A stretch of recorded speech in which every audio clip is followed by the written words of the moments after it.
Hello everybody and welcome to the first episode of Ancients Return. A game, a campaign, a story set in Frostmark the RPG, both system and setting. It is made by me, both the system and the setting and the campaign, everything is made by me. And we have a content warning tonight of bad language. And in general, there would be a content warning of gore, but I don't think there's going to be any gore tonight. If there's gore tonight, I would be very surprised. Starting Something early, I guess. Very wrong. Yeah. Violence is always the answer. Yes. With me, I have a wonderful cast of players that I'm introducing for the first time. I got Aspen Faye playing Acheron, mysterious character number 1. Hello, how you doing? Hello. Mysterious character. I'm not gonna say anything till next episode. I'm gonna introduce you as what you are, but you know. And then I got Lola playing mysterious character number 2. Hello, welcome. Hello, a very mysterious hello to you. And then I got Lynn playing mysterious character 3. Hello and welcome. That is their name, yes. Yes. And then we got Adrian playing mysterious character number 4. Hello. You're muted again. Muted. You're muted. How Extra dare you? mysterious. Extra mysterious. Yeah. So mysterious you can't even hear me. Oh, brilliant. And we don't have any recap because this is the first episode, so I'm just gonna get into the campaign. Yeah, I'm gonna have the introduction text. I'm gonna switch over here and then create a little bit of a nice wait loud. Here we go. Okay, I mean, it's okay. Alright, that will do. Okay. Welcome, everybody, to the world of Frostmark. The year is 742 AEF, or 742 years after the Empire's founding. In the distant past, a mythological hero did the impossible. Genor, with his noble armies and his absolute divine blessings, reclaimed all corners of Frostmark from the endless night, from darkness, and the various devilish creatures who reigned over humanity, and delivered it into the hands of Rion, the Lightbringer, the Lawbringer, and the Peacebringer. He sacrificed his life for his divine quest, Genor. So it was his brilliant daughter, Liana, who in his wake infused Genor's soul into Genor's greatest generals and advisors. And together they established a just and good empire, the 11 dukedoms and the Church of Rion, so peace and justice could flourish for all. But about 600 years later, humanity's faith diminished to both Rion and to the Empire, and thus the Empire fell. Frostmark entered into a century of chaos and war. By Rion's grace, Frostmark stabilized itself about this day and age, and it now befalls to the Church of Rion and the good and faithful people of Frostmark to rebuild and reclaim what was once lost. This is a story the 3 of you have heard time and time again. But all 4 of you carry with you pieces of more nuanced truths. The question is, what will you do with it? And will you fall prey to those who seek simplicity?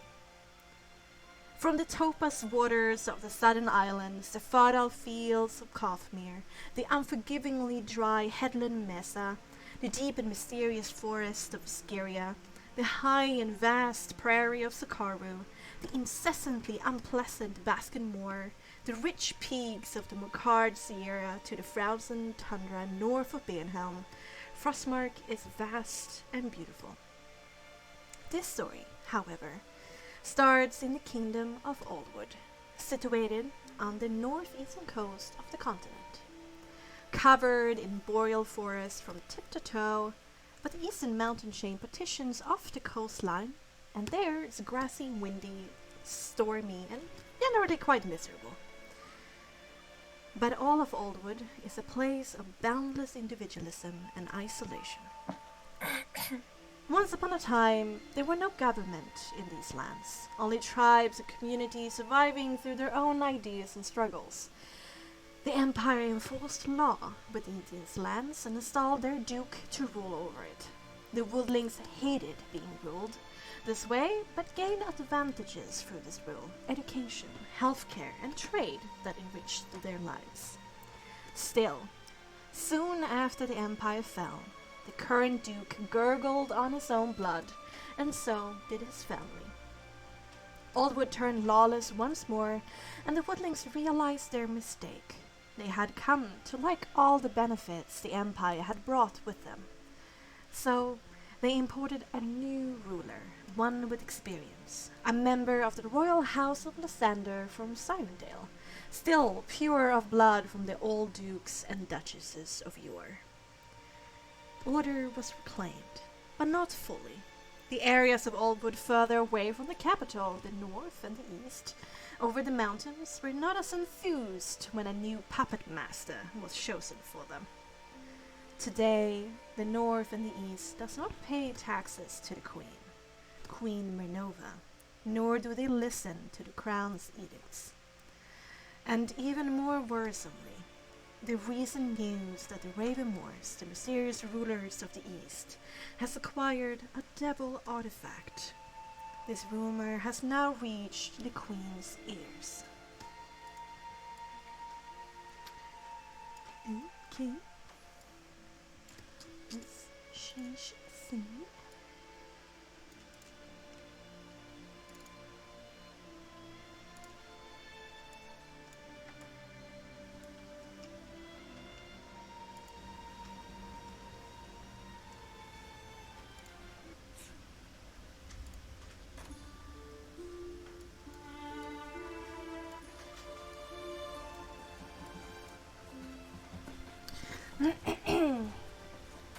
It is the second week of the month of Sirek, the last month of proper summer, when the nights become dark this far north.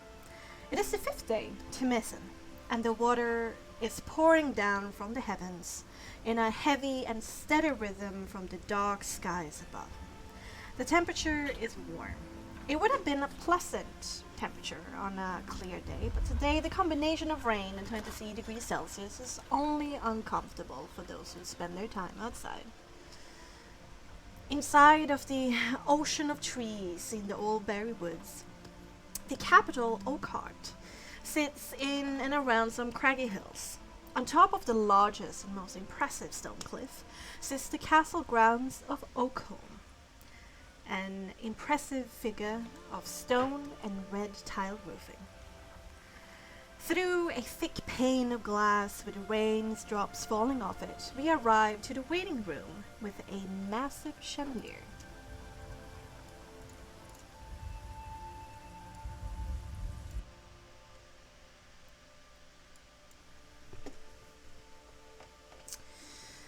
All of Oakham Castle is decorated heavily with oak paneling, light green marble that are ostensibly carved to different shapes and forms, as well as many religious paintings, maybe too many. And this room is no exception. We are 3 rooms away from the Queen's formal office, and here 2 figures in white and gold stand waiting. One is an older woman, dressed in a flowing dress of white.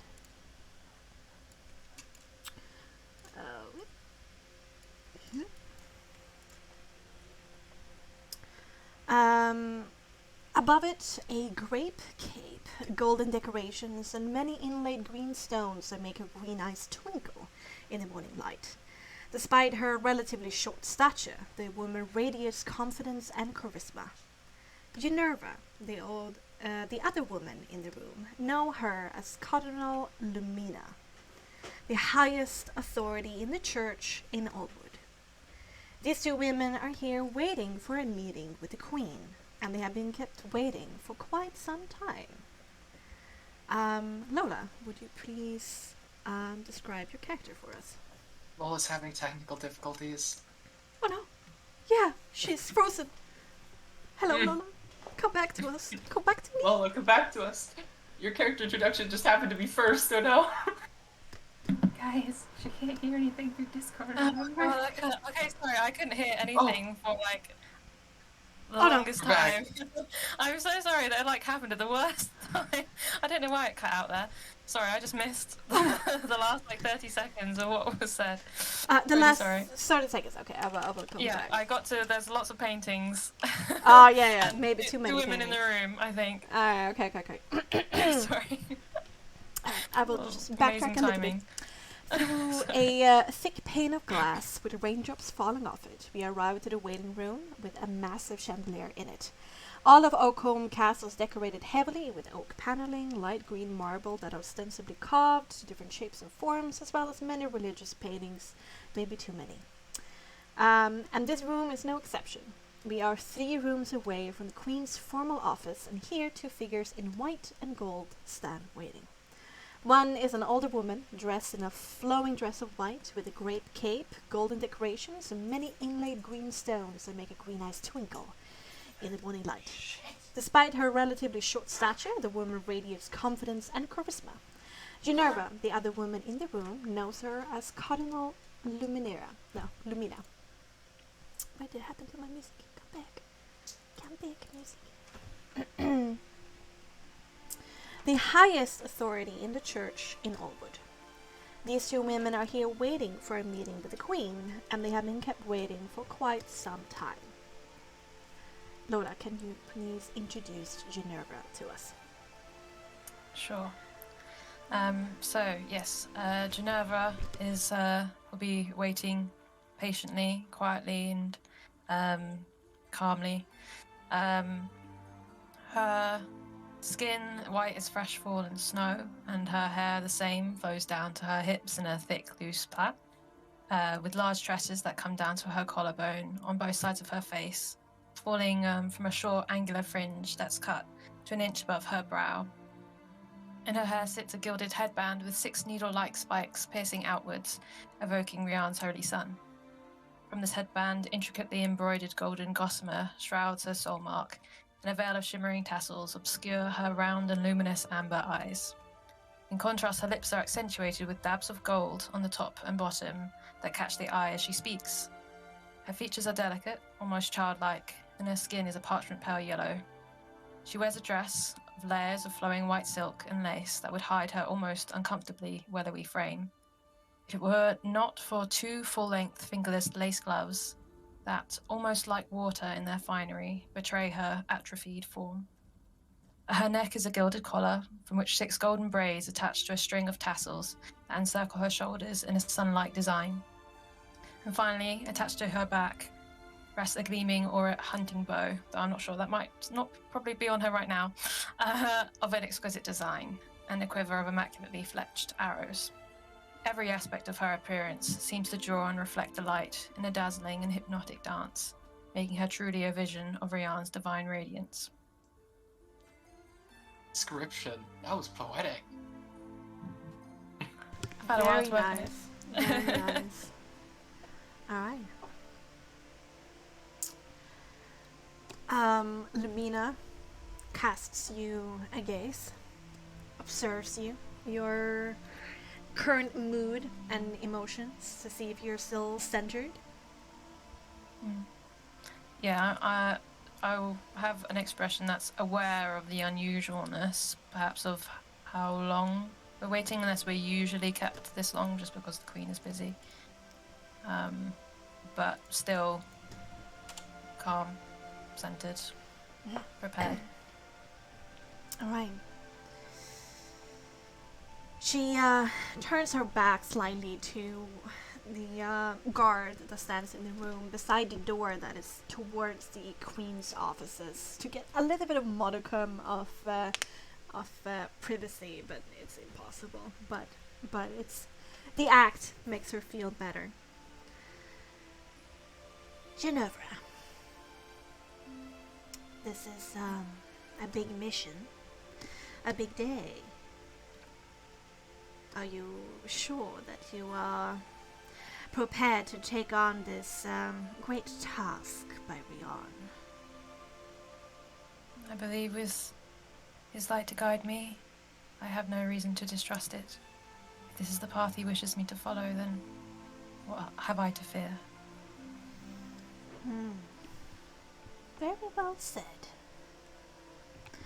Well, the Queen, for some reason, wanted you to be our representative.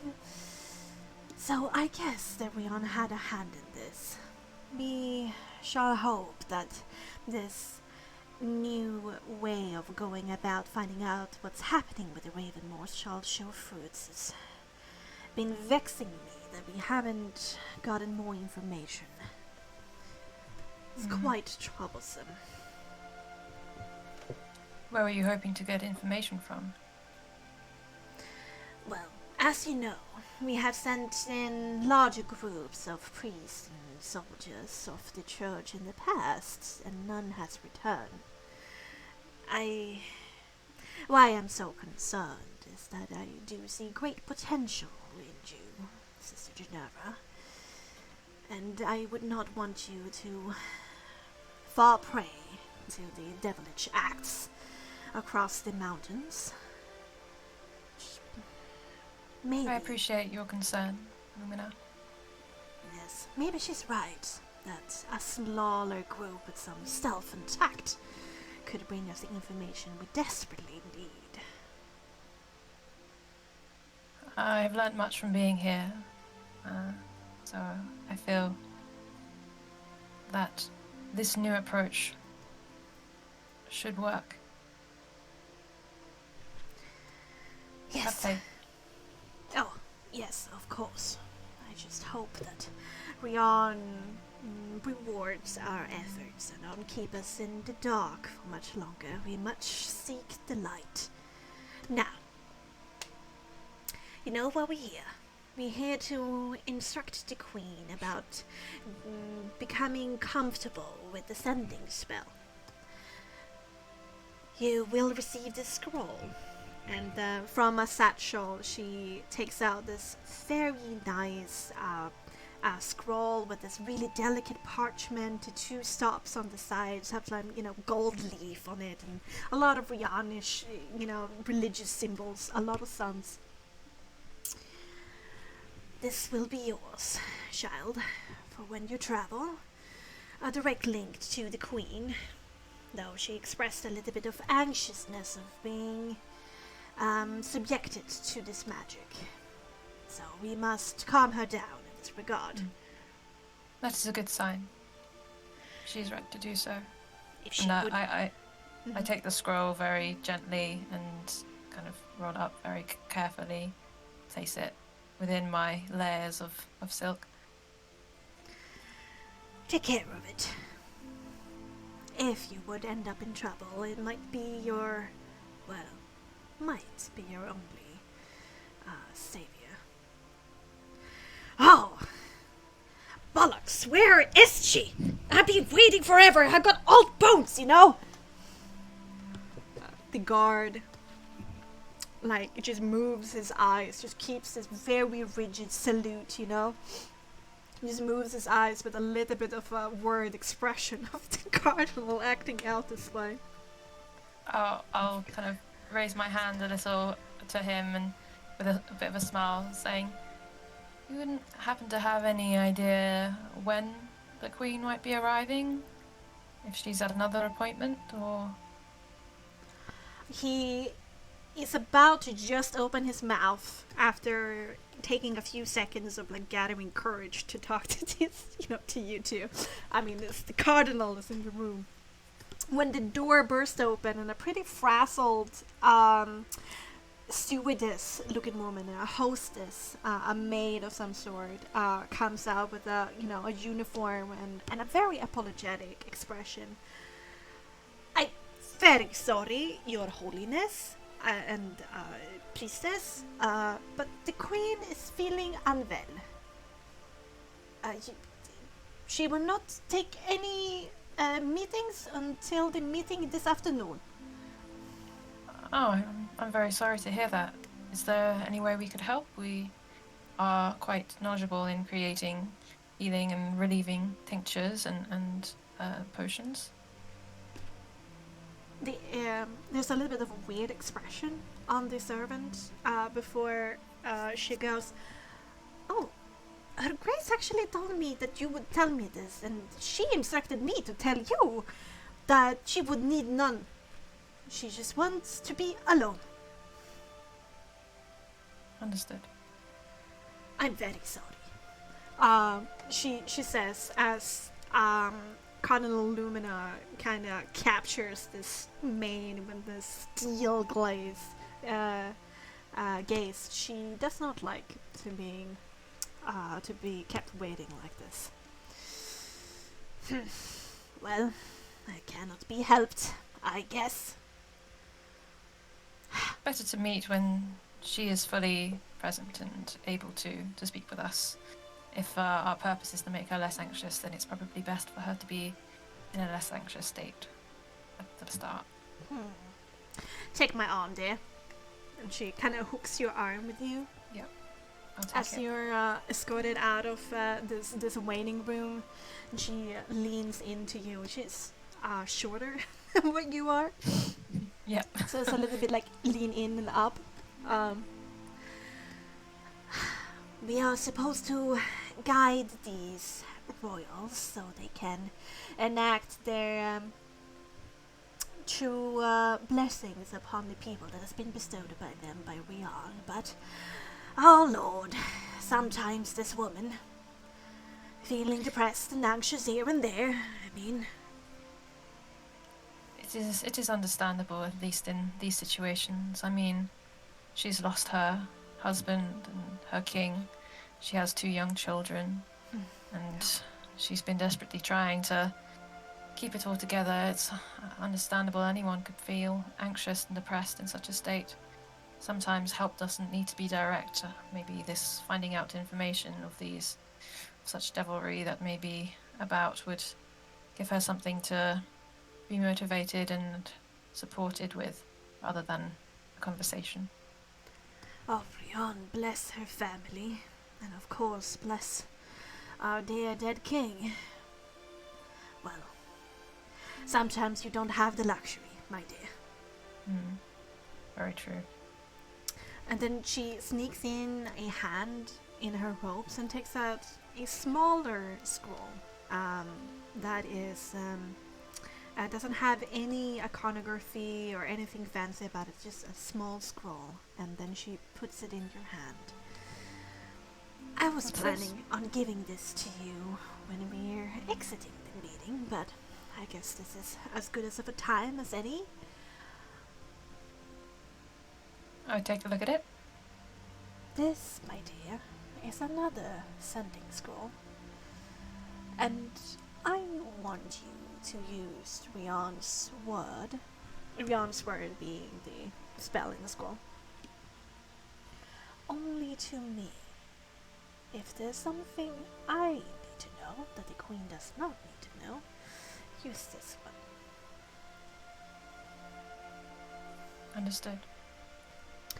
You said that, did you say Rian's word is the... Yes. The Is how sending. Yeah, you know when it's Rian's word. Okay. And the two of you, hand in hand, with this a little bit like she's a little bit grouchy, but very, very wise. Yeah. Wise. I wanted to see, ask whether I got the sense from her that she was a little bit standoffish because I was kind of external. I come in and had been shown a lot of attention, or if she was just kind of in a bad mood because we were left waiting. this is the kind of grandma that is a little bit like no bullshit, you know. So you have known her to be a little bit like this all your time here. But she is far too adept with social interactions for you to have gotten that kind of read on her. Okay, yeah. It was mainly from the kind of her saying, for some reason, they decided to have you do it. So I was wondering if that was coming from her being like, it should have been somebody who lives here, or for some reason she's more distant with me. Yes. Well, both that. You're both somebody who's come into Oldwood, a few months ago. I think a year. I think we talked about. Yeah. Yes. Yeah. And you have been a priestess for a couple of years, but you're not a bishop or anything like that.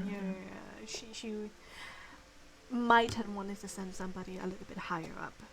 Okay. The hierarchy. Yeah. Yes. Also, for I didn't mention it in the description, but yes, she's also a little bit below 6 feet tall. She's very skinny, lanky type. Hey, we don't use that foul language here. Say it in meters. Only meters. Centimeters, metric. Yeah, I would not be able to convert it. 180 centimeters. Yeah, she's about 160. Okay, yeah. 160. Well, 6 feet is 183. So. Yeah, so 180. Yeah, she's probably around 180. Alright. Yards equal meters, more or less. Yes. I don't know yards either. Yes, because people are famously measured in yards. I too know my feet in yards. I too know my height in yards. The first thing they teach you. Oh, very just true. love imperial measurements. No, metric superior. Yeah.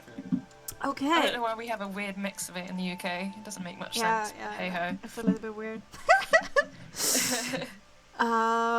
Okay, so hand in hand and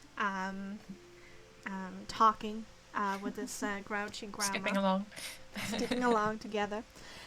You leave the castle and you head towards the temple, the basilica, church of Oakhart, with this massive domed ceiling.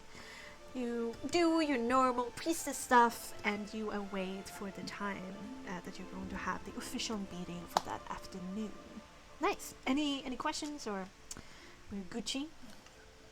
I think we're all good.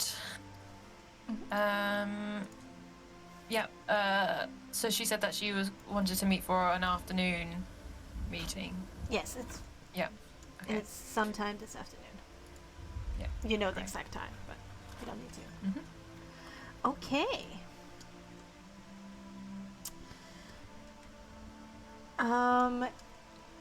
In another part of the city, on the cobbled streets in the rich trade districts of Oakhart, a short figure leans against the facade of a bookstore, Svella's Little Reads. Protected from the rain by a balcony on the second floor of the building, the figure watches the crowd swell and ebb before their eyes, and they are awaiting their companion inside. This could take a while. Aspen, I want to introduce your character. Okay, there we go.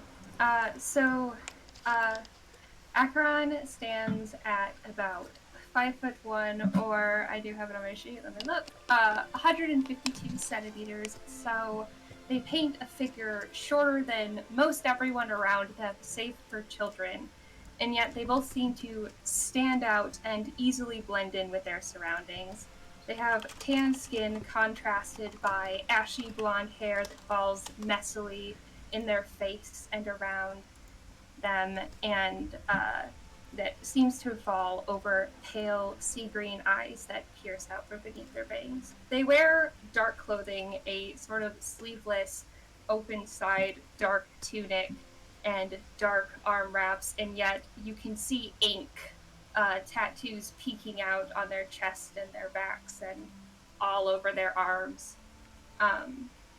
They look fairly androgynous. It's hard to tell exactly where they fall. Maybe a prettier boy or a handsome girl. It's kind of hard to pick out. But above all, they look bored.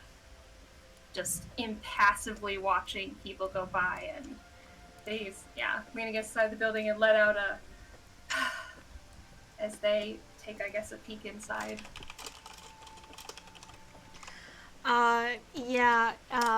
She is in her element. This will take a while. But you've been taking care to watch the people of Oakheart the way that you do.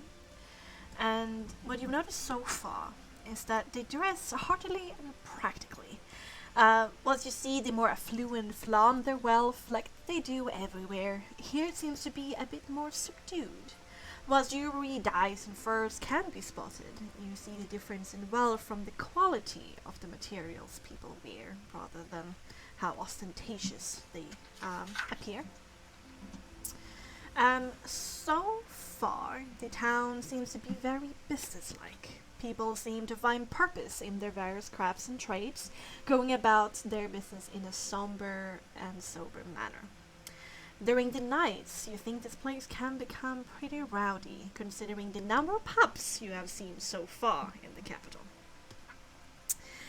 Besides the stable influx of coin entering purses from the craft and trade and then out of them in the form of alcohol, there is some tension in the air. Clouds of worry are on the horizon on many a mind, worries about a brewing war.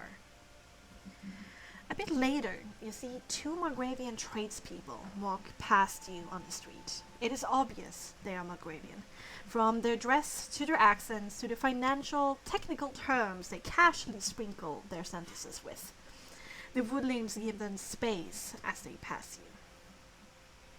Is there anything you think about as you stand here watching the people in the pouring rain? I think that Acheron is like kind of slightly amused by more Malgravians, or people from Malgrave in the same city, and it definitely finds amusement in their ostentatious vocabulary for no particular reason. I think Acheron at this point is like, similar swatches. So I guess Acheron's kind of sighs, and I think they will like push off the side of the building and will actually step in to go see what Titania is up to, just because we got a meeting. Got places to be. Yeah. Well, you got still lunch. It's you probably have like 2 hours until. So you think it's enough time, but with Titania, you never know. Yeah. All right. In the cozy interior of Svela's little Reed's bookstore, among the parchment, leather, paper, Titania is surrounded by her favorite pastime. She and Miss Svela are staring at the pitiful corner of a particular bookshelf, the history section.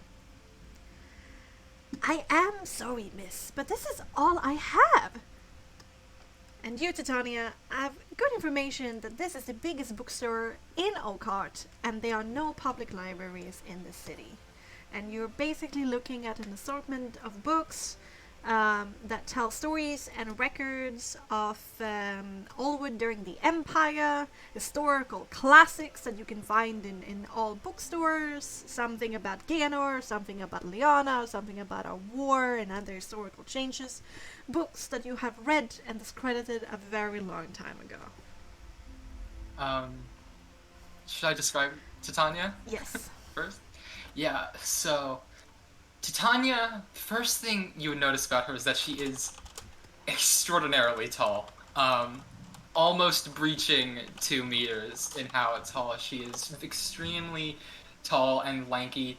She's got like tan, almost like suntan skin from where she lived as a kid. Her hair is in like this ponytail that looks like maybe she had some training on how to actually style it, but was way too quick this morning to actually make it look nice, so it's just like really quickly tied up and just spills down her back in messy fashion.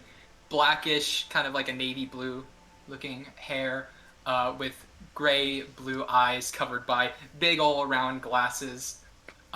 She's wearing a long gray thick coat over like a buttoned vest with these kind of like little intricate designs on the cuffs and the long collar, and the vest looks very like much fancier than the rest of her outfit, like more befitting somebody of a bit more wealth than she appears to have.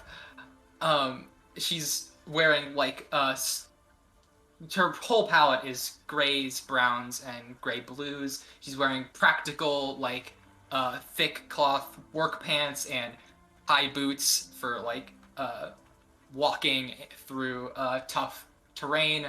And she's got, like, a big ol' satchel over one shoulder that is filled to the brim with her own books and notebooks. And she looks up at what was the bookstore owner's name? Can you give us a spelling? Miss Villa. I can do. Miss Okay. Villa. It appears to be her last name, probably being here into the store. Mm-hmm. Svela.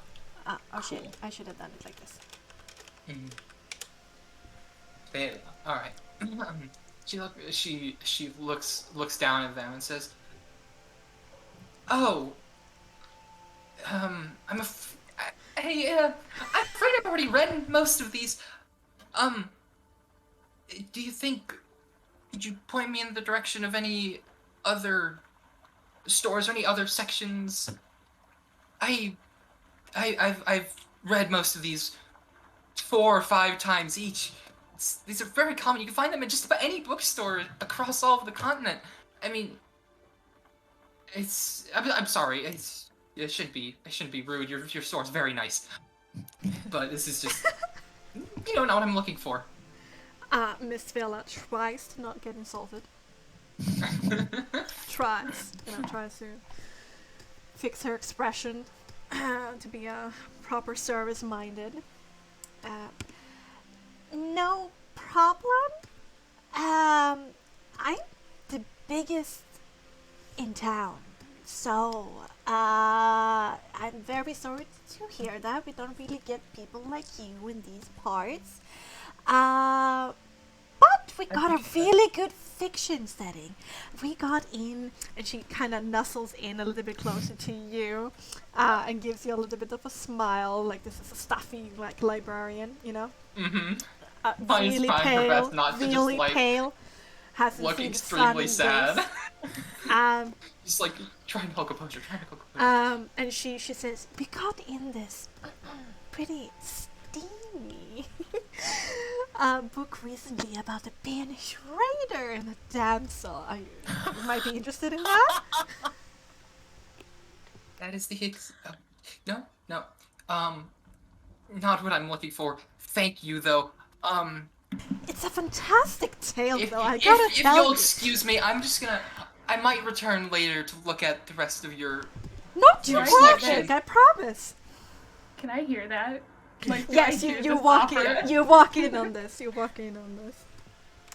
Tia looks so, like, just secondhand embarrassment for this librarian woman. Just like, this is.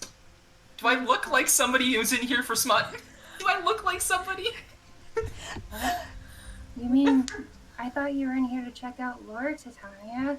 Don't you want to know what these people are into? It could be good sociological research. I give you just the slightest, like, little smile. Miss Vela wiggles her eyebrows.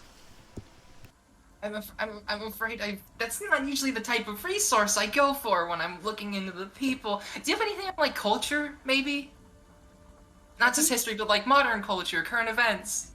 I mean, I think sex is culture. They are She looks so upset. they are books about culture?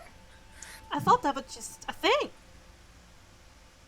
Well, I'm not I'm not from around here, so I'd like to learn if, well, I guess theoretically the most practical way of learning about a culture is to participate in it, and so I should probably be going out to like the pubs tonight and stuff. But I would really like to, just read up on it, get a little bit knowledgeable beforehand, right? Oh, dearie. Well, I will say actually that a lot of the fiction setting do, bring you into the minds of some very bored housewives around here.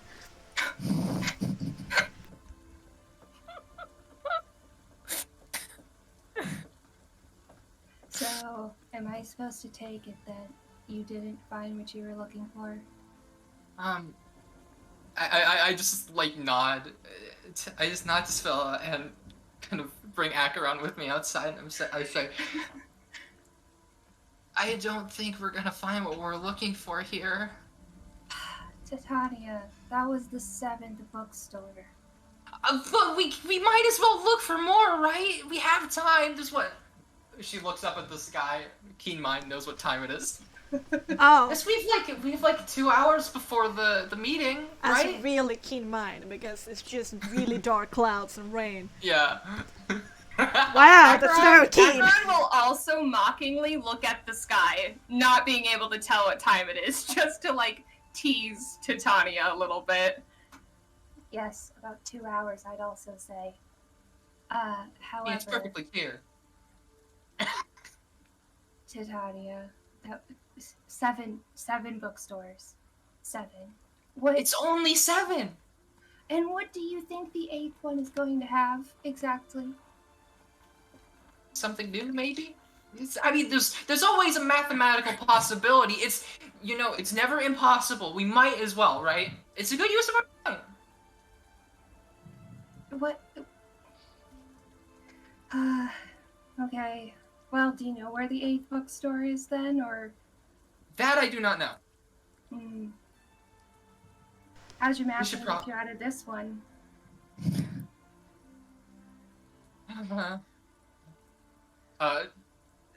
Tia just takes out one notebook and writes down the name of the bookstore they just visited, and then X's it out in just like big ol' X over it. Alright. Okay.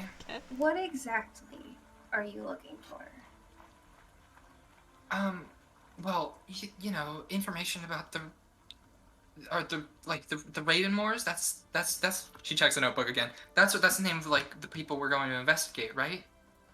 I mean, like, why are you looking in books? Shouldn't we just? I think you might have a better chance just talking to someone. Maybe we should. See, from what I've noticed, the people around here, they seem very afraid of this family, and everybody's really uncomfortable talking about them. I don't want to be rude, it feels like I'm kind of breaching some sort of, I don't know. Well, I guess breaching social standards is pretty normal for my job, but, you know what? I want to pull aside. I want to try and pull aside like the first person I notice on the screen. Oh god! Suggestion. Alright. She convinces herself into it. You look into this weather-bitten, middle-aged man who has probably worked their whole life and probably been drinking themselves to an early grave. What do you say? I bring him like under the balcony out of the rain. I'm like, excuse me, sir. I am new to Oldwood in general, and I've heard distressing rumors about this family called the Ravenmoors. Do you perhaps just by chance know anything insightful about them? Like, what's their whole deal? Little girl, you better not. Looking up at a 6'6" woman. You better not go around asking these kind of questions. It's dangerous for your health. We'll buy you a drink if you tell us. And what about me would seem that I would know anything about this? You live I here. literally just picked the first person off the street. I just need to talk to somebody, Little girl, you need better methods. Well, it was worth a shot. Thank you for your time. Enjoy the rest of your day. He nods. Continues You on know- It his was way. worth a shot, Kaya. It was worth a shot. When I said talk to people, I did not mean literally grab the first person you saw. But you know what? I'll give you props. That was certainly an interesting way of going about it. What can I say? My methods are an enigma. We should probably talk to the queen. Probably. I mean, don't you want to look for that 8th bookstore? Don't remind me, and she just begins walking towards the castle. Okay. Yeah. You guys spend the better part of 2 hours searching for an 8th bookstore that doesn't exist. Just wandering around, Nice. getting more and more wet. Yep. Yes. He is so. At some point, Aggro will like wipe off some of the water and just flick it at Tia. Like Okay. a little bit. She like flicks her ponytail in your direction. That's Should really we weird. find I a have puddle height for you? disadvantage. Also, Oh, like, no. just so you guys know, like, Akron looks like a child next to Titania. There's like, there's over a foot of difference there. There's almost a foot and a half of height Yeah. difference. Damn. All I'm saying is that a few meters ahead of you, there's like a little indention in the cobblestone road, and there's a perfect puddle there. I don't know what you're gonna use it for, but I'm just saying it is there. I will He point out steps the puddle. back. Yeah. Don't wanna. I see the look on your face. I'm not getting my books wet, okay? I mean, Might already be. Tia, They're it's already like wet. a perfectly good puddle, though. Akron's gonna like lightly jump in the puddle. It's right there. Might as well. It's the only joy they get in life. Wow. Tia Well- puddles. Some of it just Alright. splatters on her boots, and she's like, "Okay, we should probably keep moving. We don't want to be late." 53. The First 100. episode of Asians Return, playing in puddles and talking about pornography. Woo! We did it, chat. Alright. You guys search around, exactly. gets more wet, and plays in you guys play in some puddles. Okay.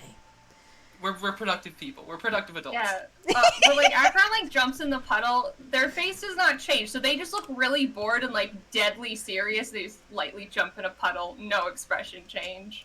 But it'd be like that. Okay, it'd be like that, I guess. I guess. Okay. Time passes. And we are inching closer to the meeting with the queen. Scene change!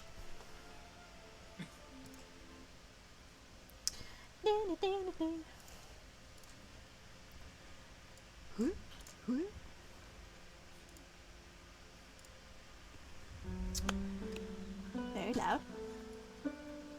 Don't be that loud. There you go. Perfect. In your own time, the three of you make your way to the castle for the meeting with the queen. From Genevra's position, she has already been ushered into the same waiting room as she was earlier today. With the thick oak paneling, wall frescoes, and a curious taxidermized swan in the windowsill. Ginevra, you know that a development department researcher is joining you on this mission, but you don't know who. For a second you imagine a stuffy, stiff, and monotone old professor, but you shake away the thought with a small smile. On the other side of the door, in the long stone and oak-paneled hallway, Akron and Titania are being escorted into the same waiting room. They know that a priest of Rion will join them on this mission. And you give each other a knowing look as the door ahead gets steadily approaches. What horrible and narrow-minded priest will the church add to your quest? I smile sweetly at them. Tina's a little bit distracted during this first meeting. She's like looking at one of the paintings on the side of the hallway, and it's like, you know, you think I've read enough history books to know that that is not the actual color of Gaenor's hair. Like that's just flat out wrong. How dare What they? painters are they hiring for this? Clearly fools. I can't believe this. They're like the wealthiest people in the world. How do they not afford this? I don't understand. You know what? Okay. And she like finally undistracted. She moves in. Alright. I'm just following like close behind. Yeah. Yeah. And And the castle guard ahead of you approaches the heavy oak door, opens it wide, mentions for you to go inside, and then stands at guard outside. And you guys walk in, and you see each other for the first time. Nice to meet you. I'm Ginevra. I'll be the church priest joining on this mission. I suppose you would be the researcher, yes? her head is running through a million thoughts at once right now. Yeah. And she looks over at you and it's like, yeah, that would be me. You could call me Titania. She like kind of awkwardly walks up and offers a hand. I'll shake it gently. It's a pleasure to meet you, Ginevra. I suppose, yeah, I'm the development department researcher. I'm here assigned to, you know, like the department is interested in the information about the Raven Moors, so they thought like, hey, we should send somebody to do this job and also help the queen because she wants, you know, somebody knowledgeable about, I guess, history. I'm not sure. I'm not knowledgeable about Oldwood, so I'm not sure why they sent me in particular, but I'm okay with it. I honestly really look forward to this. There's a lot of interesting stuff to be learned because, you know, I'm not knowledgeable. So, and she kind of just rambles on for a while. Yeah, I'll be kind of shaking my head and taking it all in and allowing her to speak as much as she wants and That's a lot. Yeah. Yeah. And so when she finishes, and Ginevra will say, "Well, there must be something special about you, for them to send you specifically choose you for this." So, It wasn't really in your knowledge. It wasn't really choosing. I more volunteered. Nobody else wanted to go. So you must be excited. Oh yes, very much so. What made you want to come here so badly? Well, you know, there's. Akron's gonna walk up and like lightly tap Titania's arm, give him a little bit of a look. There's a lot of development department got word of potential like historical artifacts about the older cultures that once lived in Oldwood, and that was what interested me the most. And apparently, those are in Ravenmoor territory, and thus technically could be considered owned by the Ravenmoors. So we're not really sure about the whole deal. You know, but that's mostly what I'm interested in, is looking into the history of this beautiful kingdom and getting to know more about it. I think that's a very noble goal. And I apologize, how rude of me. I turn to Acheron and say, "I'm Ginevra, well met," and offer out a hand. Acheron, Sagron's standing like next to Titania, hands on their hips, kind of like stood like straight backed and just kind of looks Ginevra over for a second and says, "Acheron," and makes no move to shake your hand, just looks at you flatly. Okay, yep. Ginevra smiles and kind of takes her hand back and looks between the two of you and quite, you know. They Do you know each other? Yeah, Acheron here is a friend of mine, and you know, roads are dangerous, so I figured, you know, we could have some help in case of any. I'm a guard, bodyguard. Yeah, and a friend. What's your preferred skill as a bodyguard? My ability to keep my clients alive. A particular method, perhaps? Are you looking to hire someone, or is this just curiosity? curiosity. I mean, we'll probably be spending some time together, and it would help for me to know how you go about your business so that I can try and benefit and stay, not get in the way as much as possible. I suppose I'm good with threat analysis and stopping problems before they even become problems. This the tension. And as Acheron speaks, kind of Ginevra's expression might just have a bit of a twitch or a bit of a spark of kind of, that's unusual. But then quickly goes back to just her usual kind of personable smile. Well, I look forward to traveling with you both, especially now that we know that we have some extra protection along with us. I hired another I guess acquaintance of mine. I don't know if I haven't seen him. He said he would meet us here, but I haven't haven't gotten word from him. A little bit. I'm a little bit confused because he's very reliable and very punctual, so I figured she kind of just looks around, for some reason expecting something to happen, but... Make a perception check looking... No, I'm just kidding. Oh. First roll. Yeah. First roll, just... No. He's not here. He's not here. He's not here. Okay. It's not hiding in a painting or something. What about you? Grace, Behind us why were you assigned to this? Oh, well. The Queen is a very pious woman, and she hopes that she wants to keep the church involved in the matters that are happening there, and because the information from there is very poor, we're not sure how well the church is still being observed there, and so it is important for someone from the church to be able to gain some more information in that way. I also have my own set of skills. I'm not entirely just for walking and talking. Sensible. It makes sense that they would send a woman of the faith, and we're glad to have you here. Thank you. I'm pleased to be here. It's honestly the more... Well, I guess not the more the better, because the entire purpose of this journey was that they wanted a small group, so... Yeah. I think a small select group. I think also if they were happy for you to have the second person you invited along. What was their purpose again, did you say? More hired help. I heard it was potentially dangerous, and I was... of course, we've also heard reports of the church parties to the Ravenmoors going missing.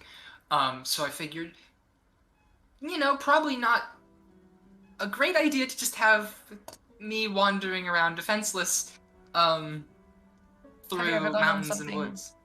Have you ever gone on an expedition like this before? Oh, several. This is kind of common procedure. It's just there's more hearsay about, lethal threats than usual. Normally it's just like you go in, you kind of talk to the people, you find the site you want to go dig at or investigate, and you just do your thing as long as you have approval from the people who own it, I guess. But sometimes we do breach that a little bit. My curiosity gets the better of me. Titania is very talented and an upcoming scholar. I'm sure. Thank you. It's truly my pride and passion to study history. I can tell from the books. Oh, yes. I only actually have one textbook on me, just for it's a big one, so just general Frostmark history at large. But she pulls out 4 fully filled notebooks with written shorthand in them. Oh wow! Just a bunch of stuff. Okay. This is most of what I carry. It's just my own personal... I like to have all my information on me at all times, and she kind of just shoves it back in there messily. Yeah, absolutely. It's the mark of a true researcher. Constantly thinking, constantly having new things to note down. It's important. I can't ever miss anything. So if I miss something, then I might miss connections later on. And then, oh well, it's just a spy. It's a snowball of misinformation. I can't afford that. But we need historians like that, otherwise who would know what happened? Really. Akron gives Ginevra like the slightest like odd look at that. Ever so slight like narrowing of the eyes. Alright, you guys have some pleasant small talk with each other as you continue waiting for the meeting with the queen. In another... Also, Ginevra is quite just is happy to find another woman that is actually taller than her once. It's an unusual experience for her. He's very tall.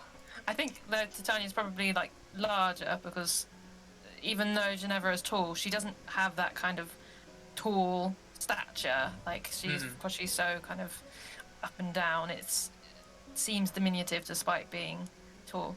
Finn. Alright. In another part of the castle, in an echoing, circling stone stairwell, a man with tousled hair and dirty armor makes his way upwards. He was summoned as soon as he came back to the capital, and he knows where he is going. Beside a stone platform in the circling stairwell, he pushes open an unassuming door and steps into an empty, oak-paneled hallway. He turns left, and at the second door at the right, he knocks softly on a door. Waits until he receives an answer back from a female voice before he opens it and pushes aside the draperies of gold and green embroidery.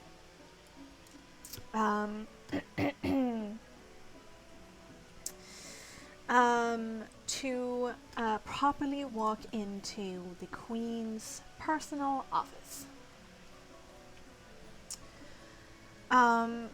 What meets this man's eyes is the Queen of Oldwood, walking back and forth in her own office with a bit of a worried look in her eyes.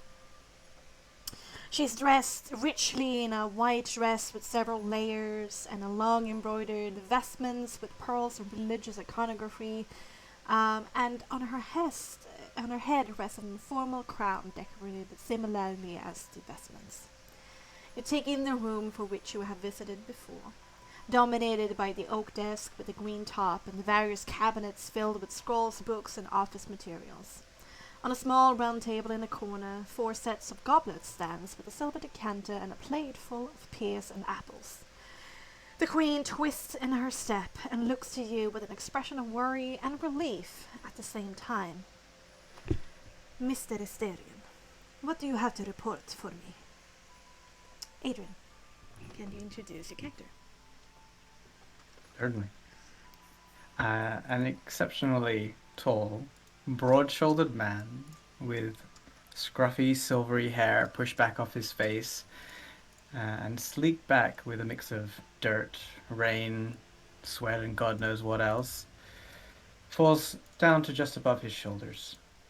His skin, the amount you can see through that is not covered by simple, unmarked scale mail, is covered with dirt and scrapes, but beneath is a fair complexion. A thin, old scar traces up the left side of his face, from just above the jawline and reaching up to his striking, strange golden eyes, seemingly without pupils. He carries an old functional shield, again with no marking of any region, house, or faction. From the waist down are tanned leather pants and knee-length riding boots, tarnished and well-worn, and a bastard sword mounted on his back in a harness. His right hand and forearm is gloved in dark red banding in an intricate woven fashion, and the other hand free from clothing or armor. A green hooded cloak drapes from his shoulders to the length of his knees, heavily stained with the elements and screaming for a wash. His towering height attracts attention, and his strong posture is straight and purposeful as he stands in front of the Queen. As Aaron strides to meet her with determination, his scale mail softly jingles metal on metal, and in any other situation one might have associated it with grace and poise. if the mix of smell of horseback and pine didn't make you think immediately otherwise. Your Highness, it has been far too many moons since I've seen your visage. How are you this day? To be honest, a little bit frazzled at the edges. You know the situation. But business first. Tell me, what of the traffickers? Always straight to business, Highness. Well, I'd like to say things aren't as easy as they seem. I did promise you some results, but unfortunately I come to you with just the minimum.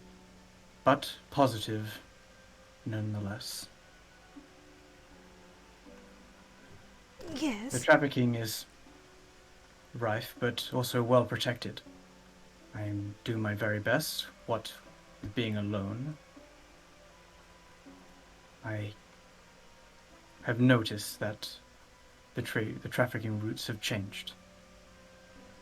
They no longer follow the regular path that we expected, but further north. But they are still in full swing. Despite the pass being blocked off. I don't... Well, that's the thing about slavery, Your Highness. It finds a way.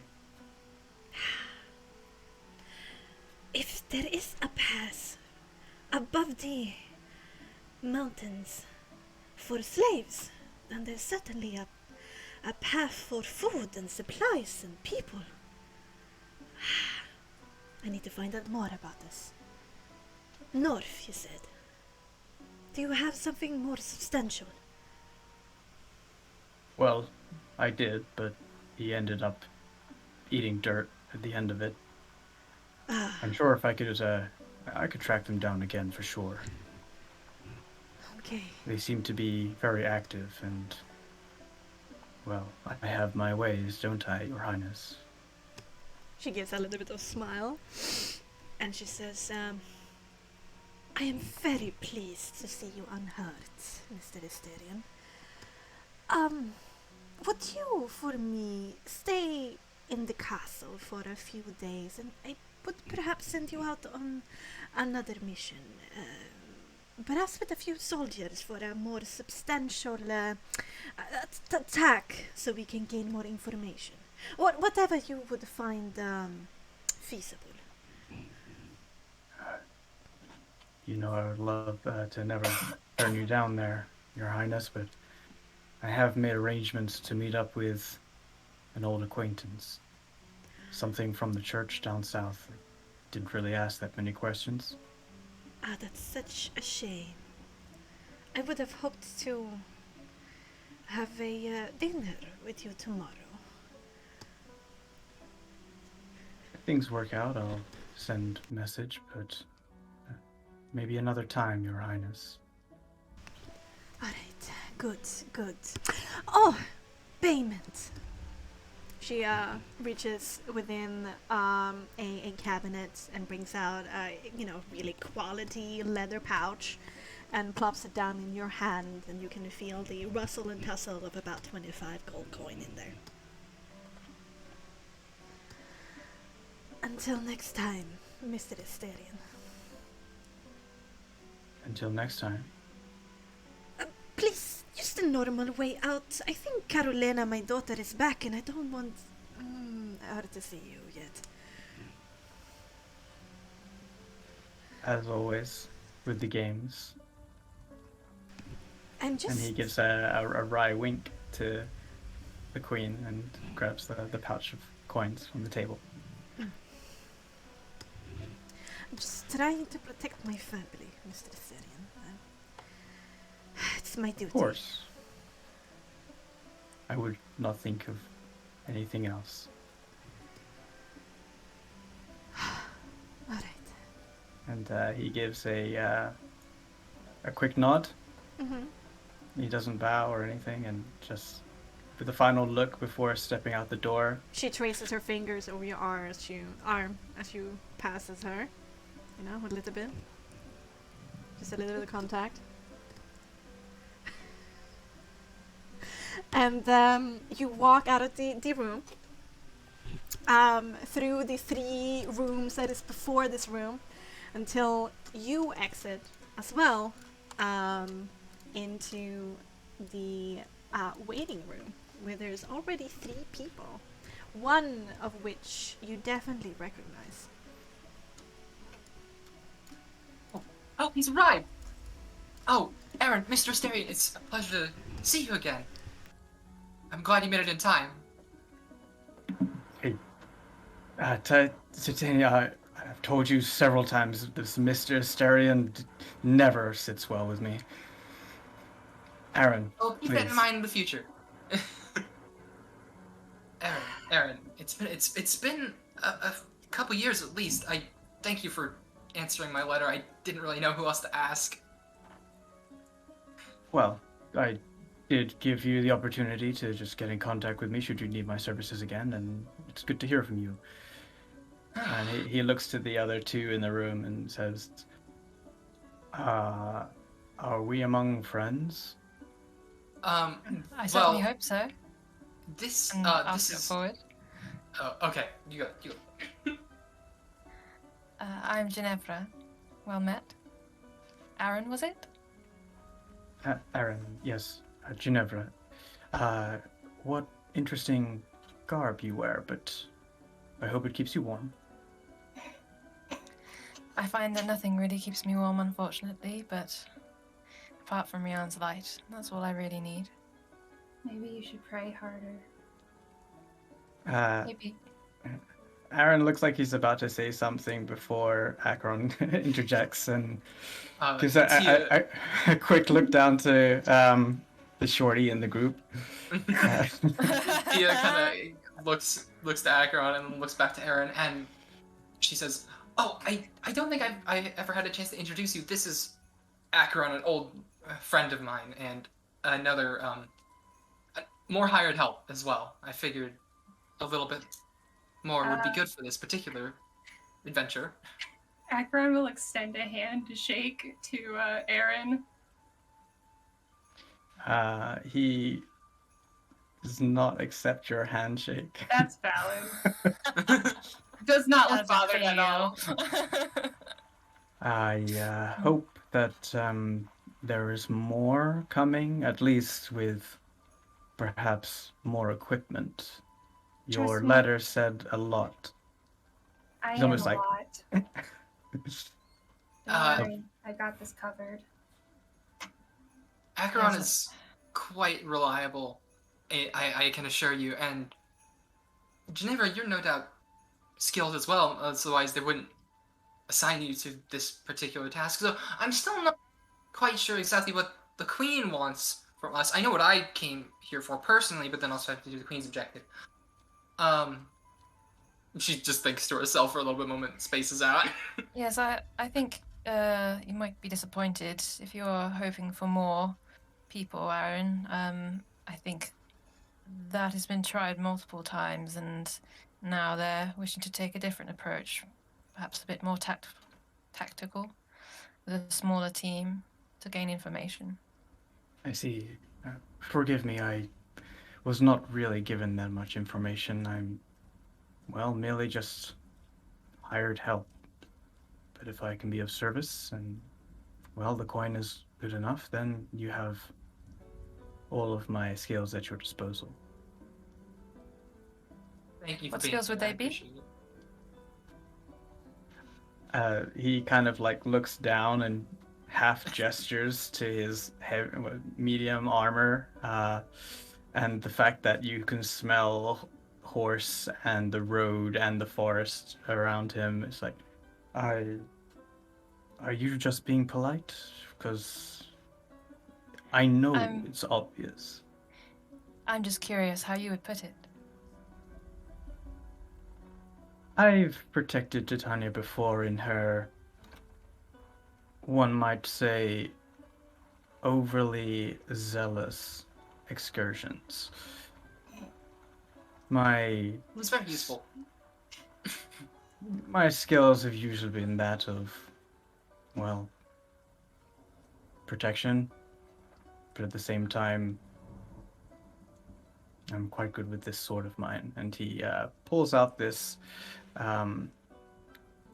untarnished, beautifully maintained longsword with a intricate and old hilt, and the pommel containing a light blue gem.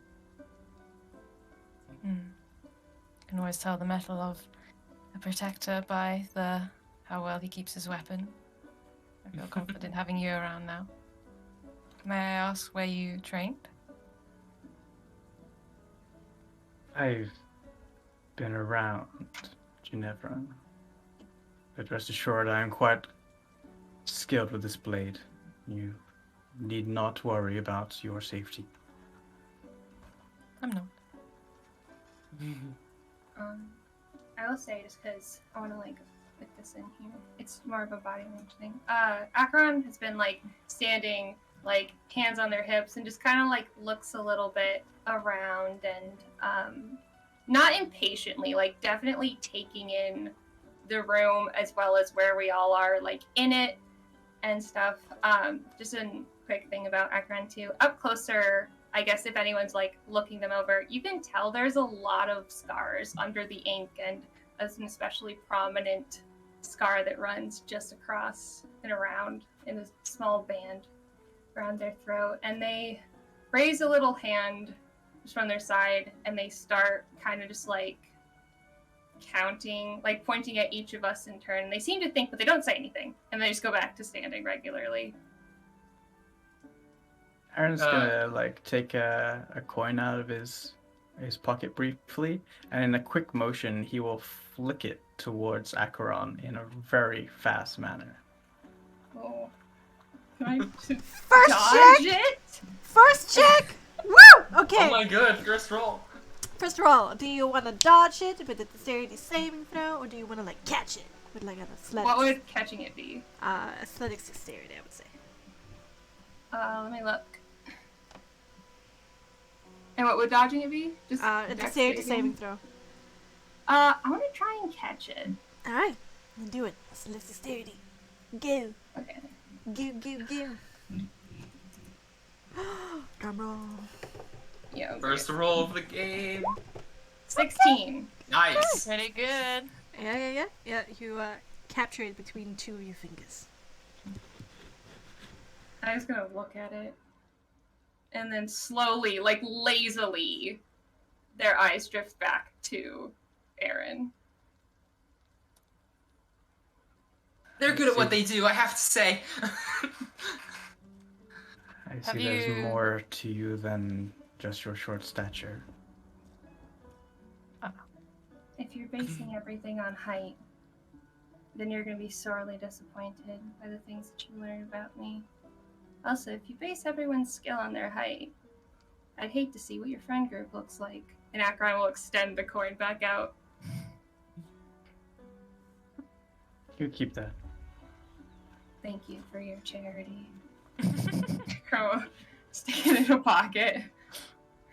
Like, Tia kind of like half whispers, "We actually really need it, thanks." It's not my intention to insult you. I'm not It's insulted. just I'm just making sure of something. Making sure that I can see.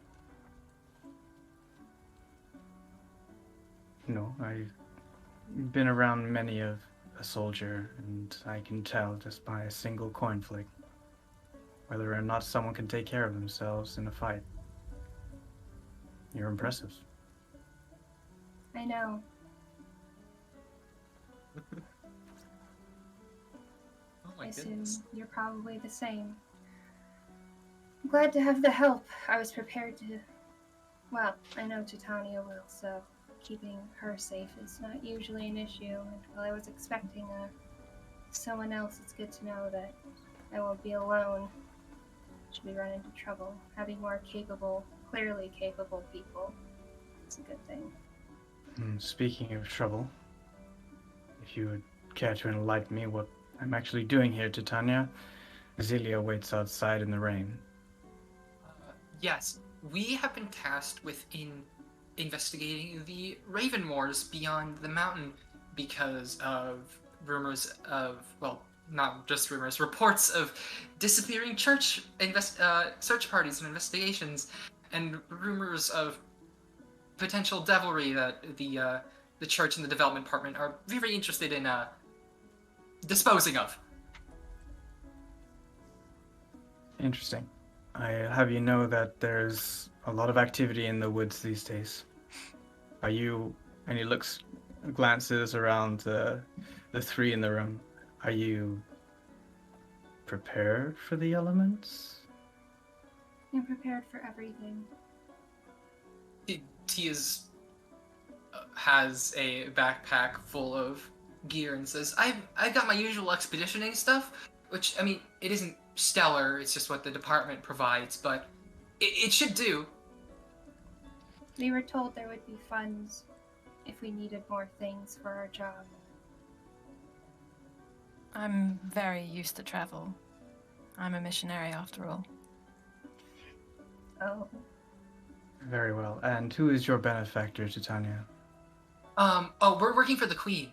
How is that so? Oh, that's interesting.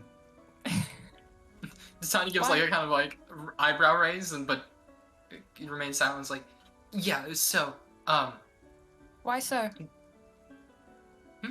It's just a interesting thing to have a queen call for the church. It did seem a bit unusual, but they have, from what I know, the church and the Queen have please correct me if I'm wrong, priestess, have a fairly close relationship as of the moment. The Queen is a pious woman, and she has a vested interest in having the church spread across her nation, and wants to ensure that any rumors of devilry are proved or disproved, so she can act swiftly. I see. People usually keep the church involved, whether they want to or not. Oh, Thankfully, it seems the Queen wants to here. Mm-hmm. as long as you don't expect me to pray with you in the mornings, I'll remain civil. It's not expected, but it's always appreciated. Very well. The Queen should be free soon. She was in a little bit of distress earlier. Yes, she, did you meet with her earlier? It's more about her general state of well-being, what with her widowing status and all, but have you just arrived in Oakhart, or is this someplace that you've been here for a while? Oh no, I've been here for about a year now. Well, then you should know better than any of us. Yes, but I have been meeting with her in that time. But today we had scheduled a meeting this morning, but she did not feel quite up to attending. I had assumed it was the usual, the understandable situation that she is in, but I thought you might have a little bit of a clearer idea if you seem to also recognize that she was in a bit of distress. She is most concerned about the activity in the forest of late. What kind? Well, not the nice kind. There's been a trade route that has been disrupted that heads east over the mountains. What sort of trade? The people kind. And despite that disruption, it goes on. It vexes the Queen greatly. And I have certain particular skills that allow me to acquire information from within such harsh environments. What can I say? I'm well versed with the landscape. Hey, I didn't know that, Aaron. It's actually really reassuring to know that we have somebody experienced with the terrain here in Oldwood. I was a little bit concerned with, making our way through the mountains and all that. Might take a little bit of a different route, what with having more than just myself this time, but I'm sure we'll be able to find whatever it is you're looking for. Indeed. Thank you for being here. Shall we try and get this thing moving along? I mean, it should be daylight's burning. about that time right about now. We're waiting to be called, I think. Right. Cool. I mean, Not she's all of us. royalty. Some of us seem more familiar and have forgotten how those who aren't have to go in. I noticed you came from a different part of the castle. Different. Not the entrance hall. He came through the door that you're supposed to go in. Oh, did he? Never mind. I thought it was a different door.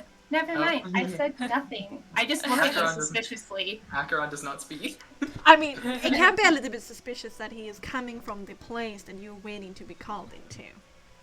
No, yeah, that's what I meant. He came Yeah, through a yeah, different door yeah, than we we did, did. yeah. So yeah, I Yeah, do make we the can- comment Okay, that he yeah, came through a different yeah. door. Yes. Right. Well, like I said, the queen is most vexed, and I've recently spoken with her regarding that specific matter and that matter only. Do I believe him? That sounds shady to me. Alright. Sounds shady. Very, I'm very in. convincing. My old sus. Okay, so either Aaron can just say, just be honest about it if you're not trying to deceive anything or hide something, or we can do a roll. I think he is not good at lying or keeping a straight face in any way. Uh-huh. Yeah. He's just trying to be polite, but it is easy to read through. Okay. Yeah. Okay. And what does she read through? That it probably wasn't just that and only that, but it's more additional information is unlikely to escape his lips. Acheron just gives another lazy, bored-looking kind of once-over. Another kind of board analysis, maybe. Well, It's very bored. as curious as I am, I don't think now is the time to breach the privacy of royalty. I won't question. Are there guards in this room? I believe there are, yes. There's one guard standing by the door, yes. Who's been, staring straight into the air, not looking at you, but, he's just standing a meter or two away. They Guarding practice, the door to the, they throne practice room? looking like no, it's not a throne room, it's a formal office. He's standing by the door, guarding that door, and he's practiced for many hours being basically part of the decoration by not moving at all, so it's easy Basically to forget just a suit about of them. armor. Easy to Yeah. forget about them, but they're there.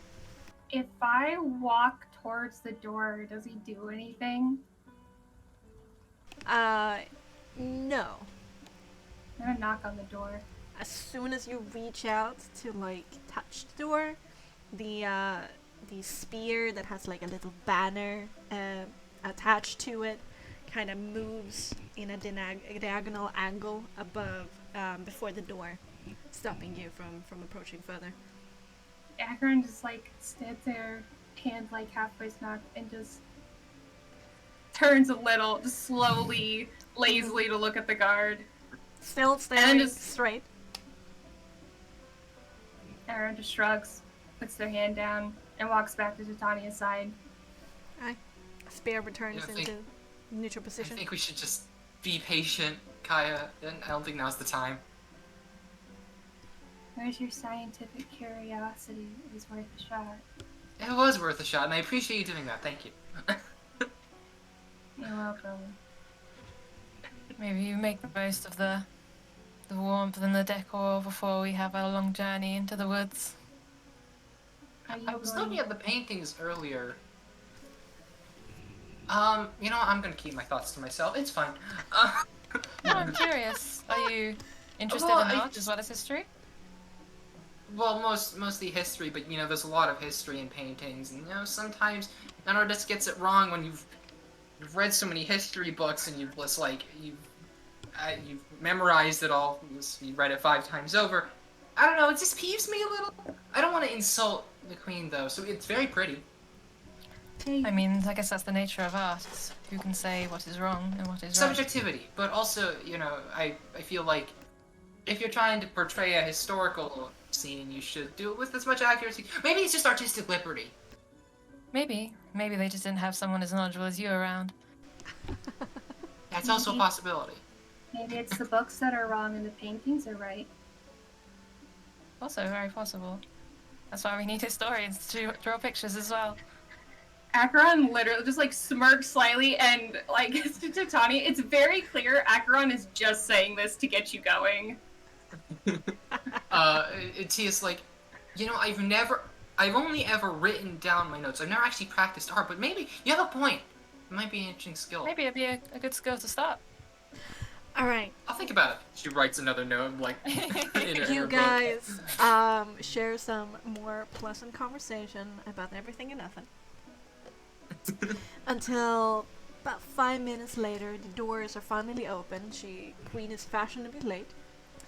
And that same hostess that you saw this morning, Geneva, comes out and says, "The Queen is now ready to receive Mr. Syrian. You're still here?" Oh, didn't expect that these would be your next appointment. This is just a hostess. Your Highness. This is just a hostess. Oh, the hostess. Yeah, that's Sorry, a I thought- hostess. Yes, I'm always working. What? Are you supposed to come? Oh, well, sure, I guess. Remember to have proper, etiquette. It's Your Majesty, Your Grace, Queen Minerva. You bow when you meet her. You pay utmost respect, and you do not speak over the Queen. Yes? Understood. Absolutely. All right. Then we're all in order. Follow me. And follow me to the break. Woo! Oh, we're going on break. Wait. Oh, this is so fun. Yeah. Damn, Aaron! Wow. What? Aaron the What? man. Getting good with the queen, I see. God, I love everybody already. Intrigue. Yeah, absolutely. Yes, Oh. yes. Empty your bladders, refill your drinks, get some snacks, do some shoulder rolls, and we'll be back in like 1 to 5 minutes, depending on Oh, what those time you things. need. Yeah. I can. Alright. I'm gonna Should refill some do water. we turn the camera off? Camera's leave it off on? or what? Yeah, whatever you want. I'll do. I It, think it it's won't change anything. I Right? don't trust my camera, so I'm gonna keep it. Yeah, Okay. I also keep my camera. I don't care. I don't care.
I am back. I see my cameras all got weird now when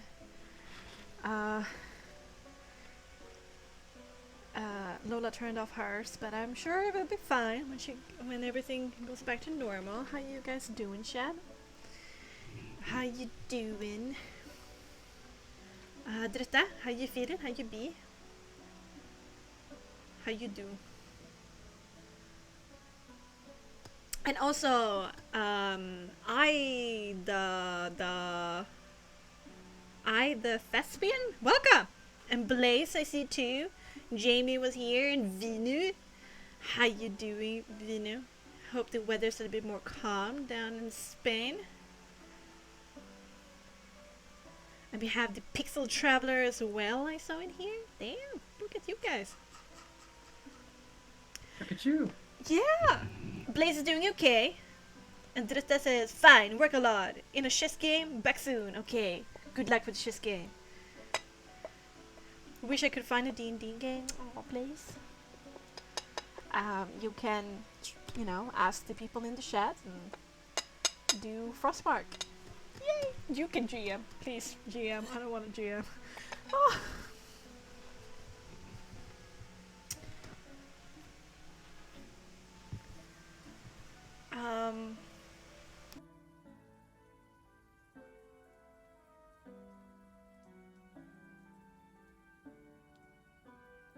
Hello, I'm back. Oh, boy. Welcome back, husband. Wow, go Aaron. That was very funny. I enjoyed that a lot. Also, I lost the bet. I thought you were gonna have a French accent again. Damn. Thank you so much, Adrian. 5 gift years. Aww. Good job. Thank Look you at so you. much. To Lin, to Lola, to Weewu, to Jewy Ghost 19, and Dune Ot. Dune Ot. Dune Out? Do not. Do not. Do not.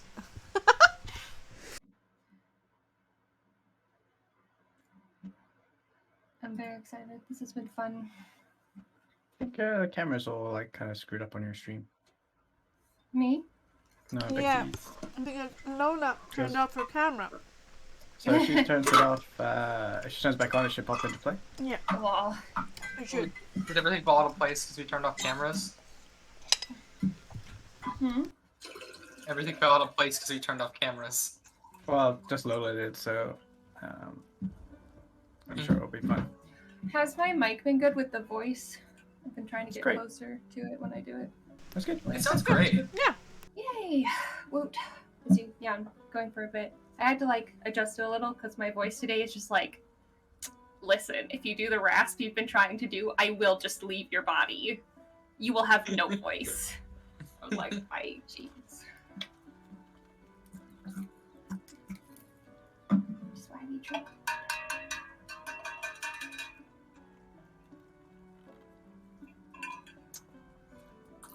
Drutta says he missed my stream. No breaks. I need 5k channel points. What happened to I'm 5K sorry. channel point?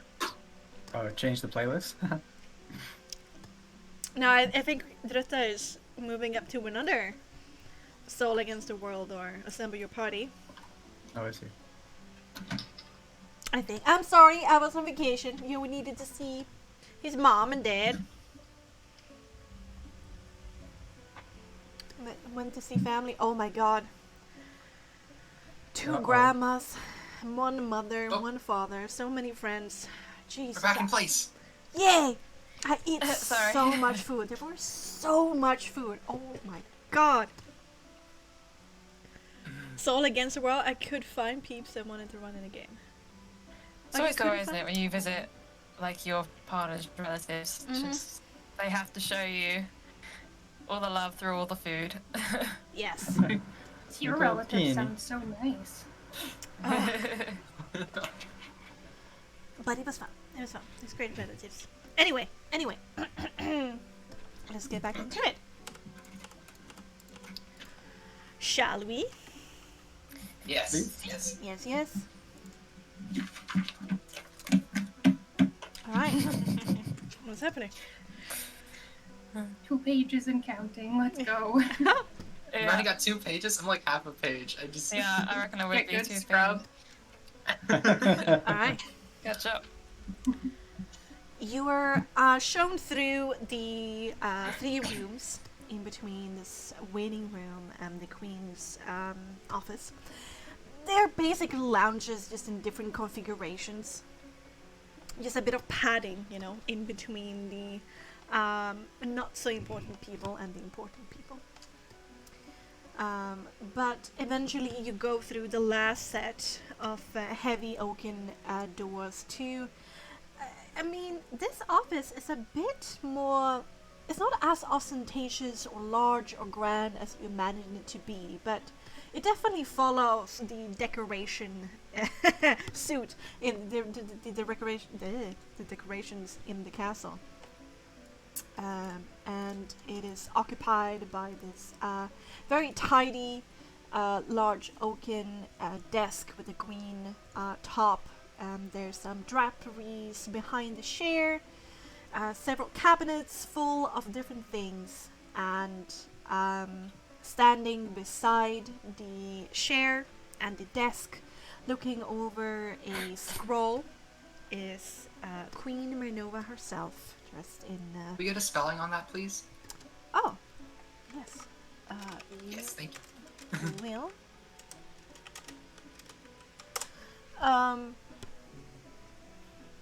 Dressed in a white dress with several layers, with vestments above, with several added pearls, embroidery of different kinds, and a matching crown on her head. She straightens her back as she sees you all coming in.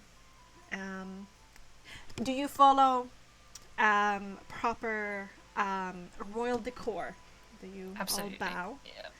No. Tanya follows decorum, yes. I Oh. stay behind at the back and just give a quick smile, like as an inside joke, as I watch them bow. Do we notice this, that he hasn't bowed? Or are you trying to do it in a way where you can't see? What is your Um, passive perception, you know? It is. Let me look it up for you. Thank you, You tell me. It is an 18.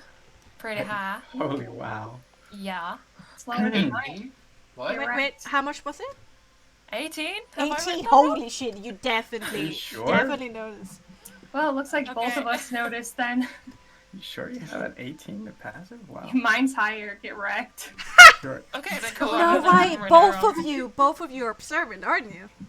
Oh yeah. Yeah. Well, I'm special. I'm not I don't have observant. I have a custom thing. I'm special. Yeah, right. Actually. Oh, Yes, I do. Yes, I am observant. That's Yes. why. Oh, you have the observant feat. Yeah, Okay. Observant. Yes, Gotcha. +5. But I was Yeah. like, I have pretty heavy investment in intelligence, like perception. I only have a 16. I have a 19. Holy shit, So I beat okay. you by 1. All 3 of you with passive perception, with 16 and above, do notice Aaron not bowing. I Interesting. You don't hear the scales chink in a bowing way. No.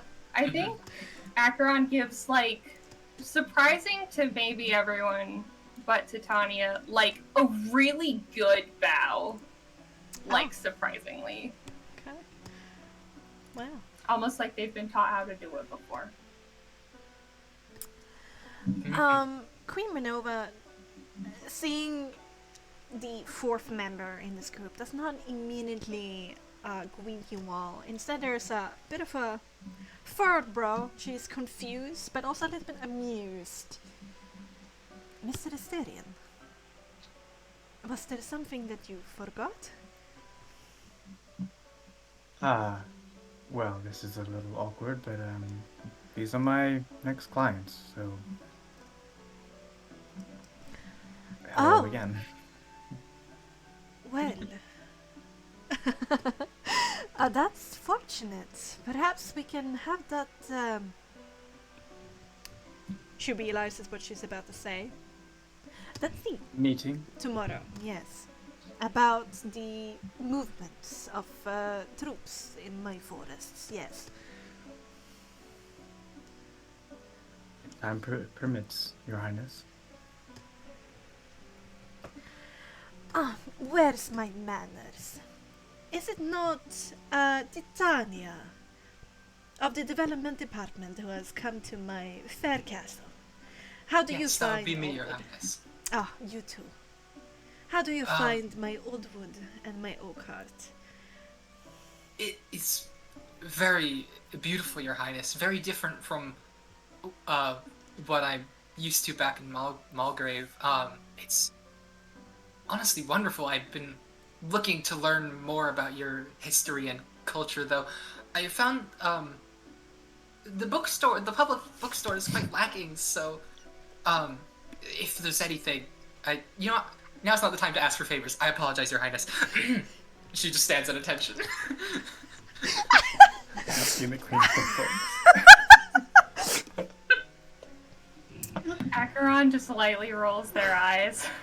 Well, Thea has a -1 to composure. She's so awkward. you, Aaron clears his throat as you mention this. you certainly live up to your reputation, scholar. Thank you. I do apologize for the sorry state of educational material, but you know how the woodlings are. I understand. And then Sister Ginevra, so good to see you. It's so good to see you too, Your Grace. How are you feeling? Well, as good as I can, I guess. I do not want to go to war, but it seems to be looming on the horizon. Let's do our best to avoid it if possible. And that's why we're here. Are here, indeed. I see that we have a bit of a... I don't know... Should I call you bodyguard?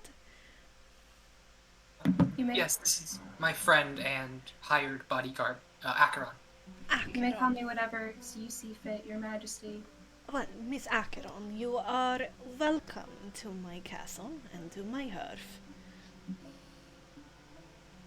Acheron will just give a head bow at that, but smirks ever so slightly.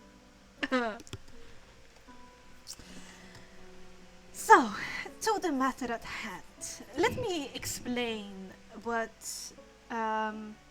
thoughts and ideas and needs that I have before we go to questions, alright? Understood, Your Highness. As you wish. As you probably know, there has been some unrest in my eastern territories. Fenby, Adderholt, and Ike has all been taken from my rule by the Count and Countess Ravenmore. I've tried to do diplomacy with them. I sent my sweet Vader, the king, to show the seriousness of the situation.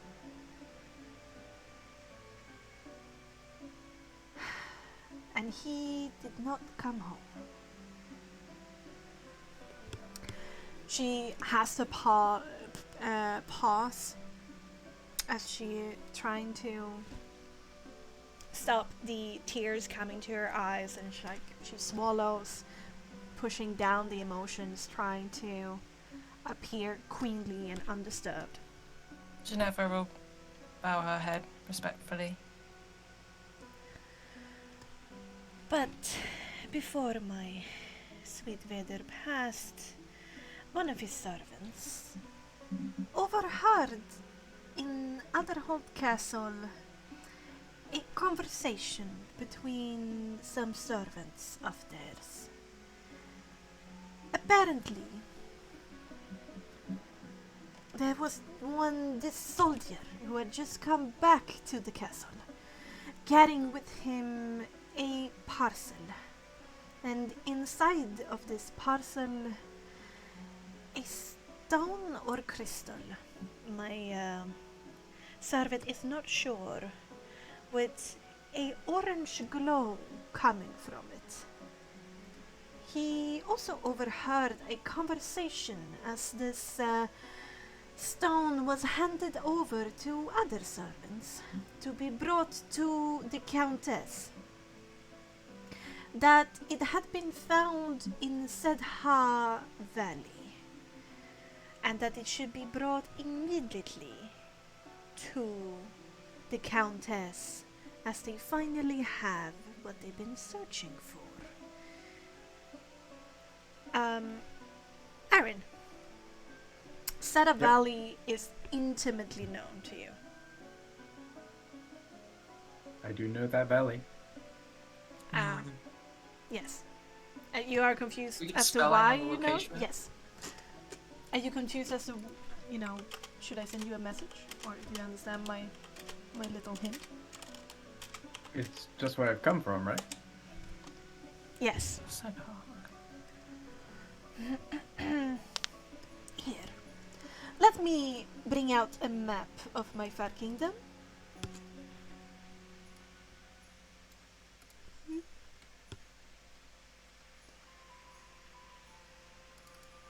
As you can see, we got my capital, Oakhart, and we have Finby and Alderholt on the other side, and the most traveled mountain pass in between, now closed on my command.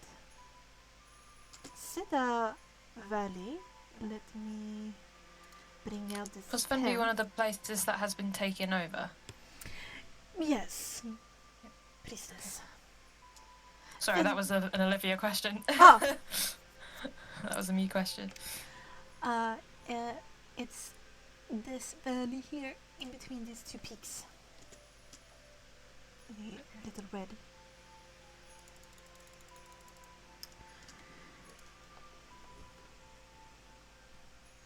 Besides the troubling rumors about priests and sacred arms, and indeed even my own soldiers going missing and never returning when visiting these lands, these news seem important and grave. A stone that is alit from within with an orange glow. Well, my advisors tell me, and those advisors from the church, that this could indeed be an artifact of the darkness, an artifact of devils. And it could be dangerous. I need to reclaim this lost territory before it culturally and loyally disappears from me soon. If they do not kneel to my authority before summer next year, I am preparing to send my armies over the mountain to reclaim it forcefully. But before then, I need to know, before I use either the sword or the pen, what this artifact would mean for me and my armies. I tried to send scouts as soon as I heard of this news, but they have not come back. And any large groups that we have sent in, either from the church or for myself for a joint mission, has all gone missing. And therefore it is my hope that perhaps with a smaller group with more expertise and a few well-crafted alternative identities, and with stealth and tact, Savoie Valley can be investigated and this information be brought back to me. And if such is not enough, perhaps even infiltrating Alderholt City to find out what has changed and more about this artifact. This is dangerous. I recognize this. So after hearing all of this information that I give you, you have the right to turn and leave. But know that if you do decide to do this for me, you will not only are my eternal gratefulness, but also a reward to Titania, of 1,000 gold coins, and also to Ginevra and the church of 1,000 gold coins, as well as any traveling expenses that you might require, and you might also get to borrow more expensive resources like horses from me personally.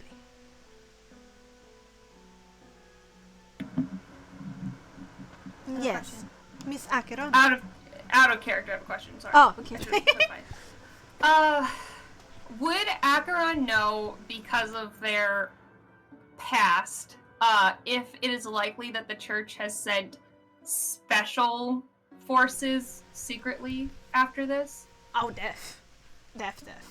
Okay. Yeah, definitely.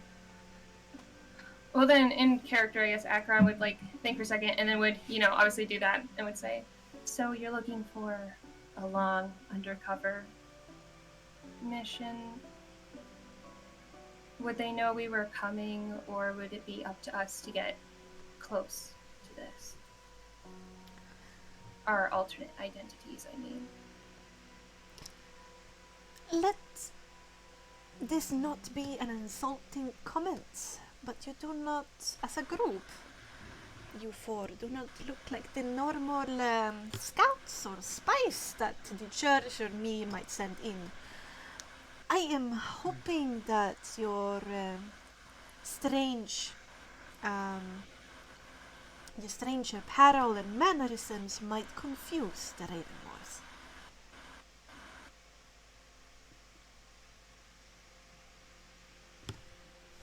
Sorry, what was the last thing said? She's hoping that your strange visage and apparel and mannerisms might confuse the Ravenwars.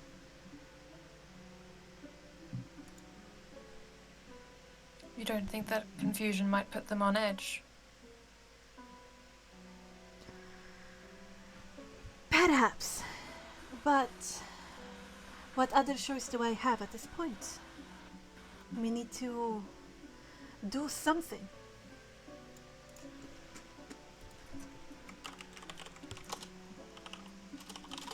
It's just a matter of whether we go in as we are or whether we attempt to blend in a bit more. I imagine dress such as mine might stand out in a way that may not be favorable for the group if we are wishing to go about undisturbed. Yes, well, I wouldn't recommend dressing as a priest of Rion when you are across the mountain chain. No. But perhaps it will be beneficial for you in my territories. But a change of identity for you in those lands might be prudent. But all of that can be handled with my steward. All I need to know if you're up to the task or not. I consider this my duty under Rian and under you, Your Grace. The Church is grateful to you for your trust in us in this matter. I would not refuse. I'm honored. Perfect. Rian willing. And I, in terms of myself, Your Highness, I admit that deception is not my particular expertise, but I will do what I can in your service for this task. It doesn't matter how. All that matters is that I gain the information that I require to properly protect my kingdom and people. Information and investigation I can take care of, Your Highness. Out of character, did she just say it, this is a very important, question for how my character's going about. Did she say the words, it doesn't matter how? Like, exactly those words? Yes. Okay. Akron, nothing changes on Akron. I just think this is important to note for myself. Akron will say, however, will we be able to maybe talk to the servant who brought you this report? Or do you have it written up? Ah, yes, this can be arranged. With my steward tomorrow, you may go wherever in Oakard that you please, and meet and talk to anybody that you please. Any figures of note that perhaps we should know about beforehand, Your Highness, who it would be pertinent to go speak with before we leave? My, scout master would have knowledge about what is required to pass in more dangerous areas of the Orion's Point. And the servant who brought back the information to me would be prudent as well, and then of course the stable master to find out which horses would be appropriate for your journey. Otherwise, it's the limit is your imagination. And your steward will... Sorry, go ahead. You know where perhaps I might be able to find the most information on the Ravenmoor's history and their territory, what their rule has been like, any records or testimonies? There's not much, but you may visit my advisor tomorrow, who have everything that we have. Understood. Thank you, Your Highness. She nods. And- Out of okay. interest, Your Highness, what does this artifact mean to you? I'm surprised Titania may be flustered by being in your presence. Has not triggered this question, but I have a genuine interest. What can you tell us about it? Well, that's the exact reason for why I'm sending you out. We have no idea if it's just a trinket or something that could end armies. We just know that it has some kind of... I don't know if this is heretical, but some kind of magic. It's of some use to the Ravenmoors if they were searching for it, wouldn't it? Yes, and considering that the servant overheard that it was something that they have been searching for, and that was to be brought to the Countess immediately. It worries me. I do not wish to bring my armies over the mountain chain, which is a difficult trick in itself, and have a stable supply line going over to the Eastern Territories, and then to be caught red-handed against a artifact of the devils that I know nothing about. I do not want to bring my soldiers into their death. My apologies, Your Highness, but a clarifying question. Are you asking us to bring you information about the artifact, or the artifact itself and information about it? Well, if you're able to bring me the artifact, then you must be triply blessed by Rian. Only what I ask for is information, but you might want to be a bit dynamic when you find yourself in those lands. I think the church would have a vested interest in getting the artifact if it was possible, and having those who are properly trained to handle it and keep it safe. I assure you that the reward if you bring back the artifact from both me and the church will be substantial. Understood, I'll- Your Highness. I'll turn to Titania, but keep my body facing the queen. Mhm. Have you ever heard of anything like this before in any of your expeditions, or seen anything like this?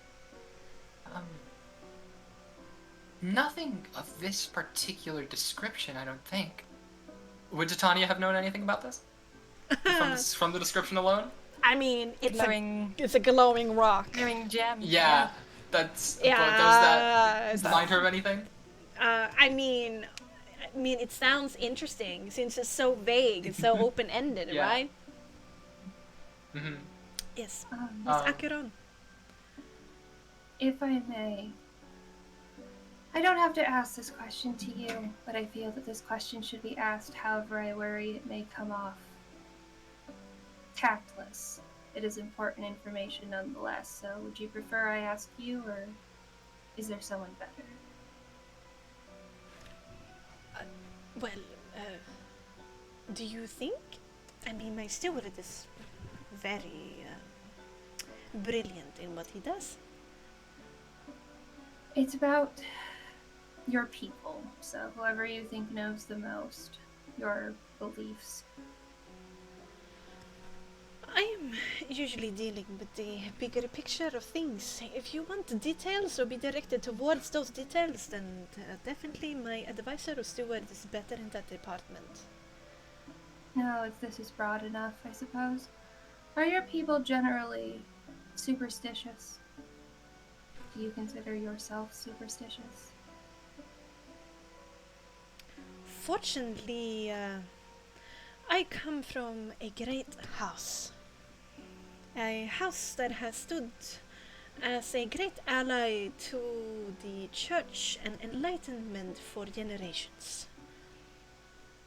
I wish for that to my woodlings as well, but the process is slow. Whilst the areas here in Oakhart and Deepgate and Axminster is more, I hate to say it, civilized, the more far reaches of my kingdom can be a bit isolated, if you know what I mean. This servant who brought you back information, were they trained to be a spy of any kind, or did they just happen upon it? You must understand, Miss Acheron, that this information cannot leave my chamber. Very well. Yes. Me and my advisors put this man with my husband's traveling retinue for just this purpose. They were spelunking about that evening, as far as I know. I mean no offense, but were they trained well? Well, I wouldn't have sent just anybody with my king. Do you think it's possible that these Raven Wars could have known and planted information to stir you up? Oh. It might be, Miss Acheron, but that's once again why I'm sending you. To tell me what's what. Excuse me, I apologize to interrupt, but do we have a name of this servant of yours to speak with? Your Highness. Yes. I am terribly sorry, but I don't know their name. I will have to talk with my steward tomorrow. I see. They go with many names, you see. Understood. And where would be the best place to find your advisor and or your steward? Oh, my steward will come by your rooms tomorrow at an appropriate time. Do we, out of character question, I guess, do Acheron and I know where we're staying No. tonight? I don't think we've, Yeah. like, we just walked into town today. Yeah. Yes. Yes. All we've That's done what is we'll see really find rooms bookstores. for Yes. you. Yeah. All we've done is find bookstores. Stewardess does everything. That's what I they're there. apologize, Your Highness, but my companion and I do not yet have accommodations here in Oakhart to Oh, give you the address of. I am very sorry for not mentioning it earlier, but I am giving to you for 2 nights a wing of my castle. Oh, I see, Your Your Grace. Highness. That really won't be necessary. I have plenty of accommodation in the church. I wouldn't want to be in the way or a Would be- burden at all. It would be good to stay together. You should take the offer. You do as you please, priestess. But know that you have rooms here if you want to make plans tonight. I am planning a bit of a dinner with entertainment for you as well. I would hate for you to miss it. Thank you for your generosity, Your Highness. So generous. This is very important to me. Not only for the fate of Oldwood and my rule, but you need to understand that this is personal for me now. There's Understand. no proof of who ended the life of my husband, but I'm pretty sure who it was, and it shall not go unpunished. Out of character, do we know how he died? Yes, that's something Titania would have found out on your way to Oakard. And on his way back over the mountain chain, his entourage was set upon by bandits, and nobody survived. Did they recover a body? Like, bring it back? Yes. Is it common tradition to examine bodies in this culture? Oh wait, no. Like, after death? They didn't find several bodies were missing, and Oh. the king's including. I just remember my Okay. own lore. The king's bodies. Okay. Just because there's a lot of titles that have been thrown around, Yes. has the queen said that we'd have access to her spy master, or should I ask? Or is there, like, a title She for said that? scout master, but Okay. kinda, she tried You to. I would- probably- yeah, okay. She I would left assume the it's Know what below she's all talking that. about. Alright.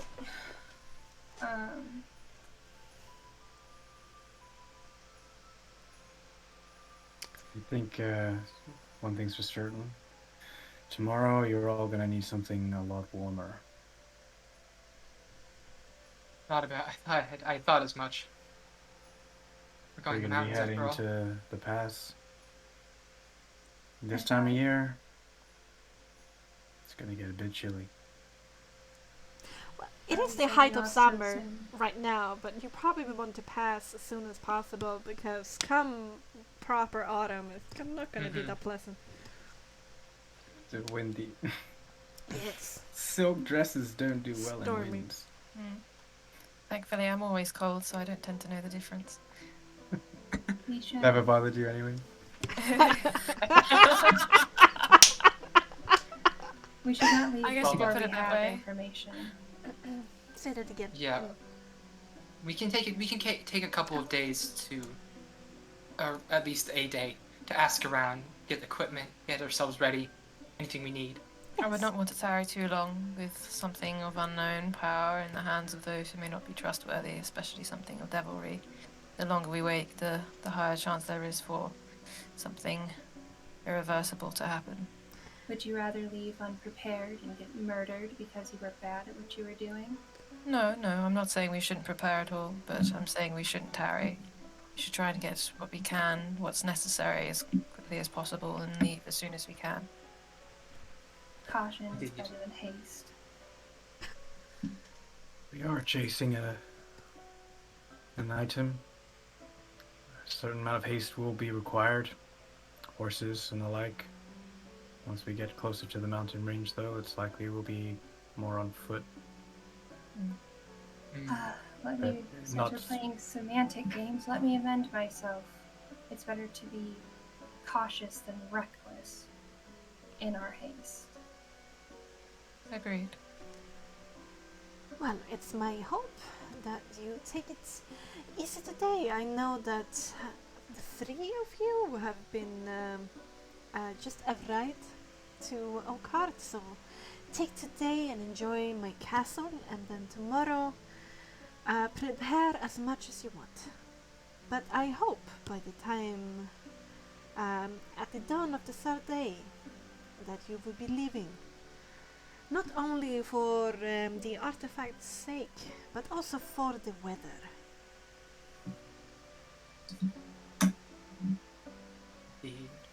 The mountains will become less and less passable as the seasons pass. So. Yes. Traversing over the mountains in the middle of winter is a fool's errand.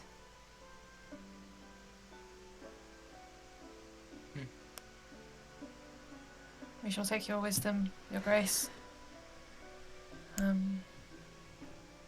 Perhaps we should start soon. If there is nothing else that needs to be said, anything else we need to know. Minova leans heavily against the table and kind of massages her temples. I'm sure any other questions can be answered by my steward tomorrow. Very well. Thank you for all your help, Your Grace. Thank you for your Your time. Highness. We'll do our best. Go with my blessing, and go in the light of Rion. And I wish for all of our sake that you deliver me good news. May Rion shine upon you, your grace. She nods, and then she exits first through the draperies and through a little door. I guess we head out. I suppose we'll go find our accommodations within the castle. Ask around for the servants. Yes, I'm immediately. sure we'll be immediately met by the stewardess. Yes, immediately as the door closes, the door on the other side opens and says, "Well, okay, everybody in a line. We're going to go to accommodations. Exciting, isn't it?" Very. We appreciate the Queen's generosity. Just a level bored stare and a slow blink. All right. Are we heading to the east or the north wing? The east, for this time, slightly larger. Are you familiar with it, Aaron? I've been in Oakard a few times. East wing's nice. Good to know. All right, you go Onward. through a labyrinth of doors and rooms until you are finally ejected into a large living room. Oh boy. The rain pats down the walls and the windows of this living room a bit more. You're a little bit more in the heart of the castle at the office, but now you're a little bit more on the exterior. And you're shown around by the stewardess who, the hostess who shows you, the central living room where you can all meet up and talk and lounge. And then there's there's 5 additional doors that leads off to identical bedrooms, where you're free to take whichever you want. And then there's a water closet attached to this whole wing, and it's just this contained area, a bit of a almost like an apartment complex, you could say.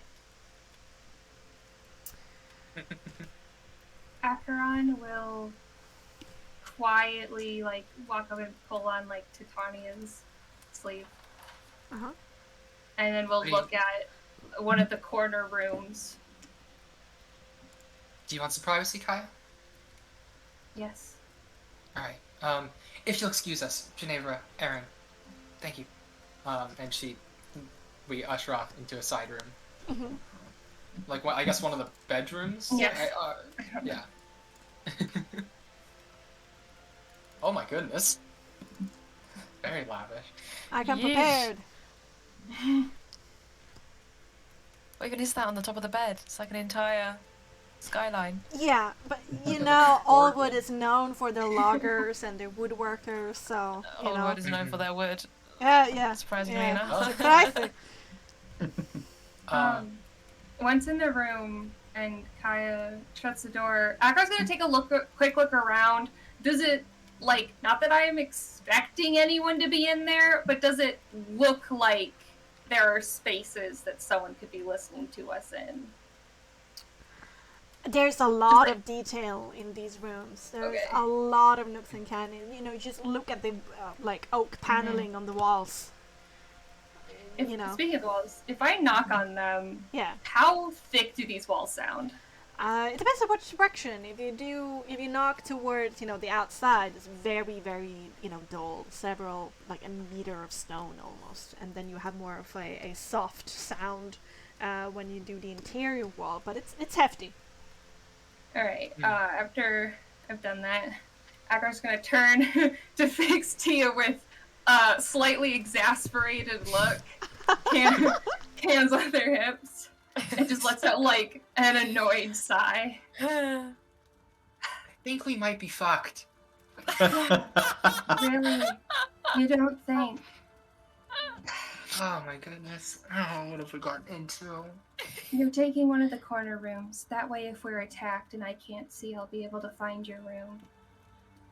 Well, that's a good idea. Thank you. Yeah, well, it's kind of my job to keep you alive. Not that you seem to care about making that any easier. Oh, yeah, you know I appreciate everything you do. You're extremely valuable, and it's honestly, this seems like I'm gonna need you more than ever. Yeah, you are. Yeah. I don't if it's actually an artifact. As much as I would love to research it, getting access to it is going to be more than a problem. You don't say, especially not with a priestess with us. If we even get access to it, what makes you think you're going to be able to get your hands on it, even if you're able to? You can't be Exactly. seen interacting with that, Tia. You gotta Okay, can I talk to you for a second? I know her. I've met her before. Acheron's eyebrows shoot up in what you know to be extreme displeasure. What? I've got a good memory for faces. She's a lot older now. I met her when I was like, I don't know, 14, 15. She was one of the priests who came by our estate, you know, to, like, because my dad was constantly hiring new tutors and all that. She was, like, the last one before Irene. Kaya gets, like, there's, like, a flash of, like, anger. And Kaya just says very softly, one of the bad ones? No, actually, she was between the two bad ones. I think my father wanted, like, a different approach. You know, we're about the same age, so, like, I guess he thought maybe having another kid there would help. It didn't, but he tried. She was actually okay. She was actually a lot more cordial than any other priest in training I dealt with. I mean, hopefully, it's been what? It's been like a decade, more than that.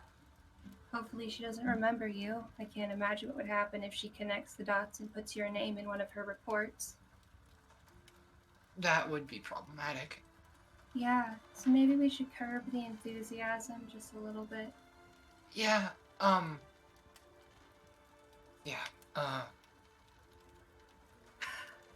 we're gonna be going under fake identities, apparently. But she knows your actual name. Yeah, we already freaking established our real names. I mean, it's not like I use my last name anywhere anymore, but If these reports get back to her, you know what They're will gonna happen. know. They're gonna know. It's just inevitable. Kaya just sighs and shrugs, says, I'll take care of it. Just focus on whatever we're gonna have to do. This is important for your thesis, after all. Yeah. This could be a game changer, depending on how things go. Okay. I mean, that's why I volunteered for the job in the first place, because it seemed like it might actually be like a real hint for once, right? I know, just, you kind of have to be around to publish your thesis. Yeah, to actually do it. I'll take care of her. Don't worry. Mhm. Nothing Yeah, what you're thank gonna you. get up there. Just like I said, like your rambles are fine. Try to curb the demon enthusiasm a little bit, just a little, just tiny Okay. bit. A little more anthropologist, a little less. Yeah. I'm real worried if we actually get into danger. She's like kind of actually like pulls down her cuffs so her hands are visible now, and she's like, I've been keeping them hidden like the whole time. But I don't know. The less people know, the better, right? I feel like I should just work a lot, honestly. I mean, that's an option. Kaya's just gonna sigh and is gonna take a step closer and places a hand on your arm because your shoulder's like so far. So just like on your arm and looks you like in the eyes and says very sincerely, I'm not going to let anything happen to you. You know that. I know. Thank you. I really appreciate it. So just you focus on being the genius that you are, and I'll focus on making sure that you get out of this in one piece so that we can tell everyone how smart you are. Hey, don't discount your own safety, okay? You can't protect me in the future if you're not around. I don't have any plans of dying, but Good. besides, I gotta keep you alive. If I don't, who's gonna pay me? The queen, maybe? I don't know. I don't Also, want her money. holy, oh my goodness, 1,000 gold. That's like, I'll help that's you absurd. Yeah. That'll help. That'll help us out a lot. out. Do you trust this Aaron? He's just the most discreet, like, mercenary I've ever worked with, aside from you. And he doesn't seem too keen on the Church of Rihanna. I mean, you heard him talk about praying, right? So, I think I trust him. He seems all right. I am worried about what his deal with the Queen is, though, because again, we're walking into a lot of unknowns. And I've been trying to write everything down and hypothesize, but it's just If he's yeah, no close with the certainties. Queen, we can use it. Having someone who's friendly with the Queen in one way or another can only be good. Right. So you focus on being friendly so that he likes us, and I'll focus on making sure that you make it out of this, and that, Rian doesn't come after us too hard. Remember, Which will be it's not all manipulation. Okay, we need to make actual friends and allies. You Like, want to be. You want to be friends with the priestess, really? honestly, I think having some people who are less hesitant to hunt us down would be helpful. She's one of them. She's not. She's nice because she doesn't know. Do you really think that the second she knew what we were up to, she would accept you? That she'd like you in any way? Do you think honestly that she wouldn't turn us in a heartbeat? At the moment, yes, but I think it's worth trying. If we don't have to share any information, discreet secret information, to be a friend with somebody, and if we have friends, then maybe they'll hesitate. That could be the difference between us dying and making it out alive. You know? What are you asking me to do? Exactly. Just be cordial. Be kind by your standards. It's just don't. I will do if my best. if she hates us, then it won't make it. I guess it won't make a difference. But if we can get some hesitancy or even potential allies, it's always a possibility. Might as well be cordial, right?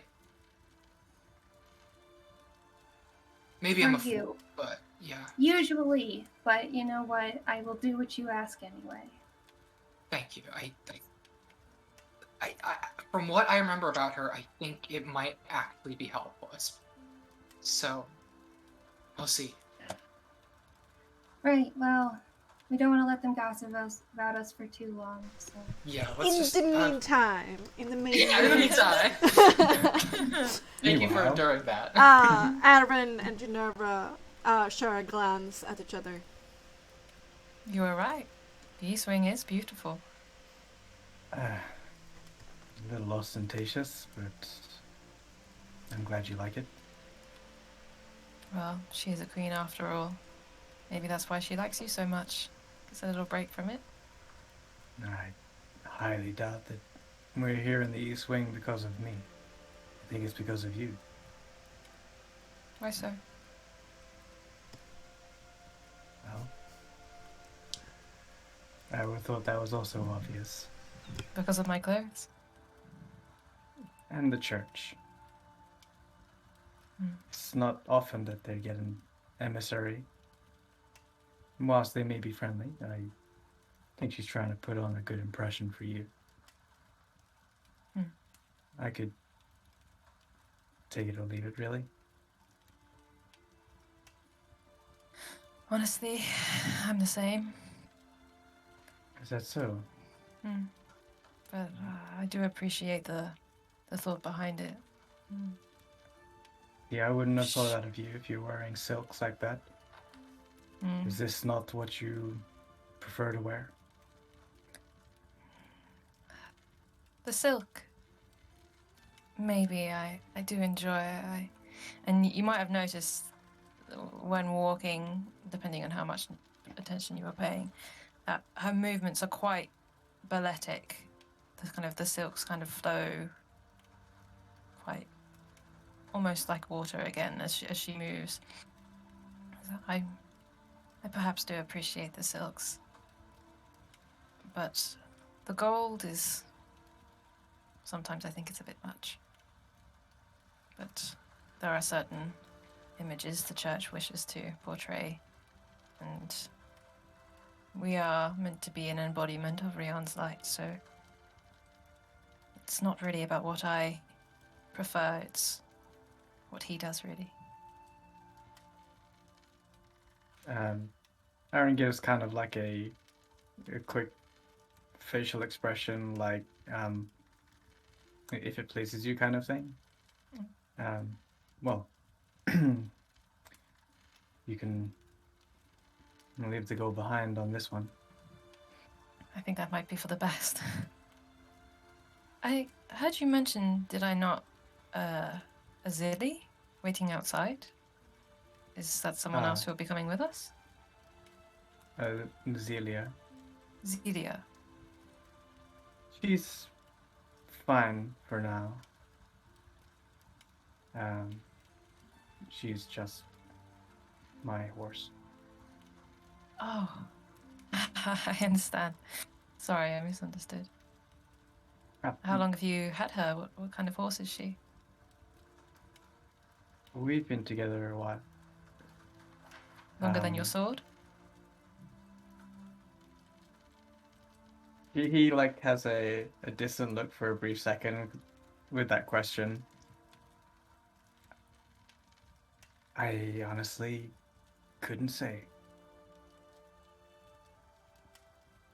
But she means a lot to me, and I'm glad to have her around, especially on well, this last mission that I just recently came back from, and well, I realized that I am probably not dressed or smelling the best. I can tell. Can I check if you're lying? She can definitely tell. Her passive perception is 18. She can smell what you have for breakfast. Yeah, but can he tell? This is the question. Probably not, honestly. It depends on how perceptive you are. But her composure is very high. So Mm-hmm. you probably believe her. You have no reason to believe that she'd be lying, other than maybe surprise on your end. There's a certain degree of politeness versus deception, I think, here, and I think he's just gonna take it as a politeness, regardless if you can or can't. And he jingles as he shuffles, and he says, "Well, I rarely come across people that are, well, I can see eye to eye. Mm. If you wouldn't mind, Same. I always have trouble with this strap on the shoulder. Could you help me out?" Of course. I'll go over and take a closer look at what he's wearing, the things he's carrying, and probably get a look at that sword. If I recognize anything on it, because that's to his back, so I can go around the back, help with the strap. Do I need to roll something for that? Bexxy, focus. Yeah, okay. Yeah. No, you don't have Just no. What? What's going on? to. Was it a strap? Aaron Was is it a strap for correcting our your priestess armor? already. Yeah. So it's the shoulder strap for the scale mount. Yeah, Correcting okay, for the her armor. already. Yeah. Wow. But yes, I'm taking the opportunity to get a closer look at what he's wearing. Oh. If there's anything that sticks out to me, particularly his sword, if there's any kind of signage, like any kind of insignia or anything about it, that would draw my attention. I think it's curiously without insignia, right? Yeah, in comparison to perhaps what is usually created. Yes. But what do steal your gaze a bit is that beautiful blue gem, and it's in the hilt of the crossguard, In the pommel. in the pop. And the pommel, okay. It's rough at the edges, and it's just really deep blue, strangely deep blue. Almost like if you look at it a little bit too close and a little bit for too long, it's almost like you're drowning in it. It's quite a gem you have on that sword. Where did you say you got it again? Was it an heirloom or seeing as you can't remember how long you've had it? She kind of fumbles with the strap so that they have time. He has time to answer her question. I didn't say.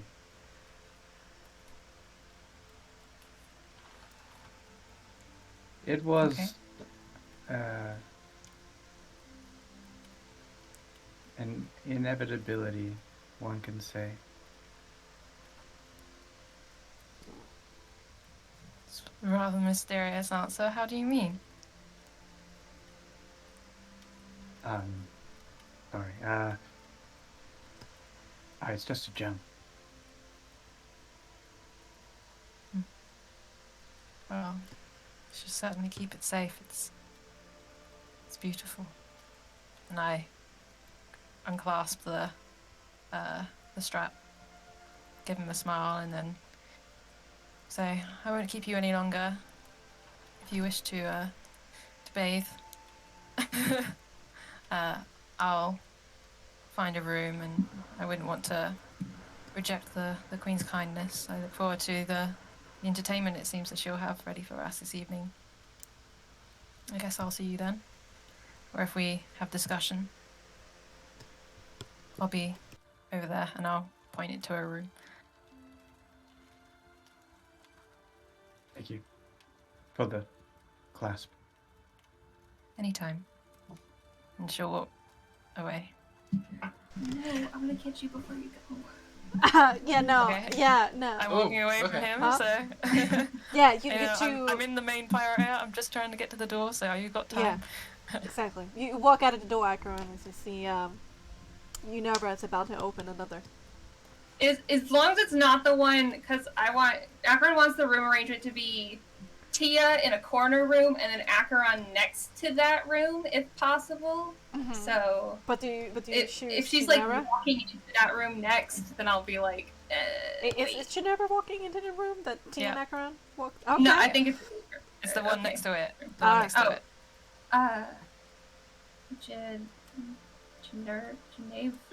Ginevra. What was your Gin- name again? Ginevra. Ginevra. Do you mind perhaps another room down? Just Titania is my paid charge, and if something were to happen, being next door is a bit more convenient. Of course. Also, I was wondering if you had a moment. Sure. How about we? Um, And I'll go into that room.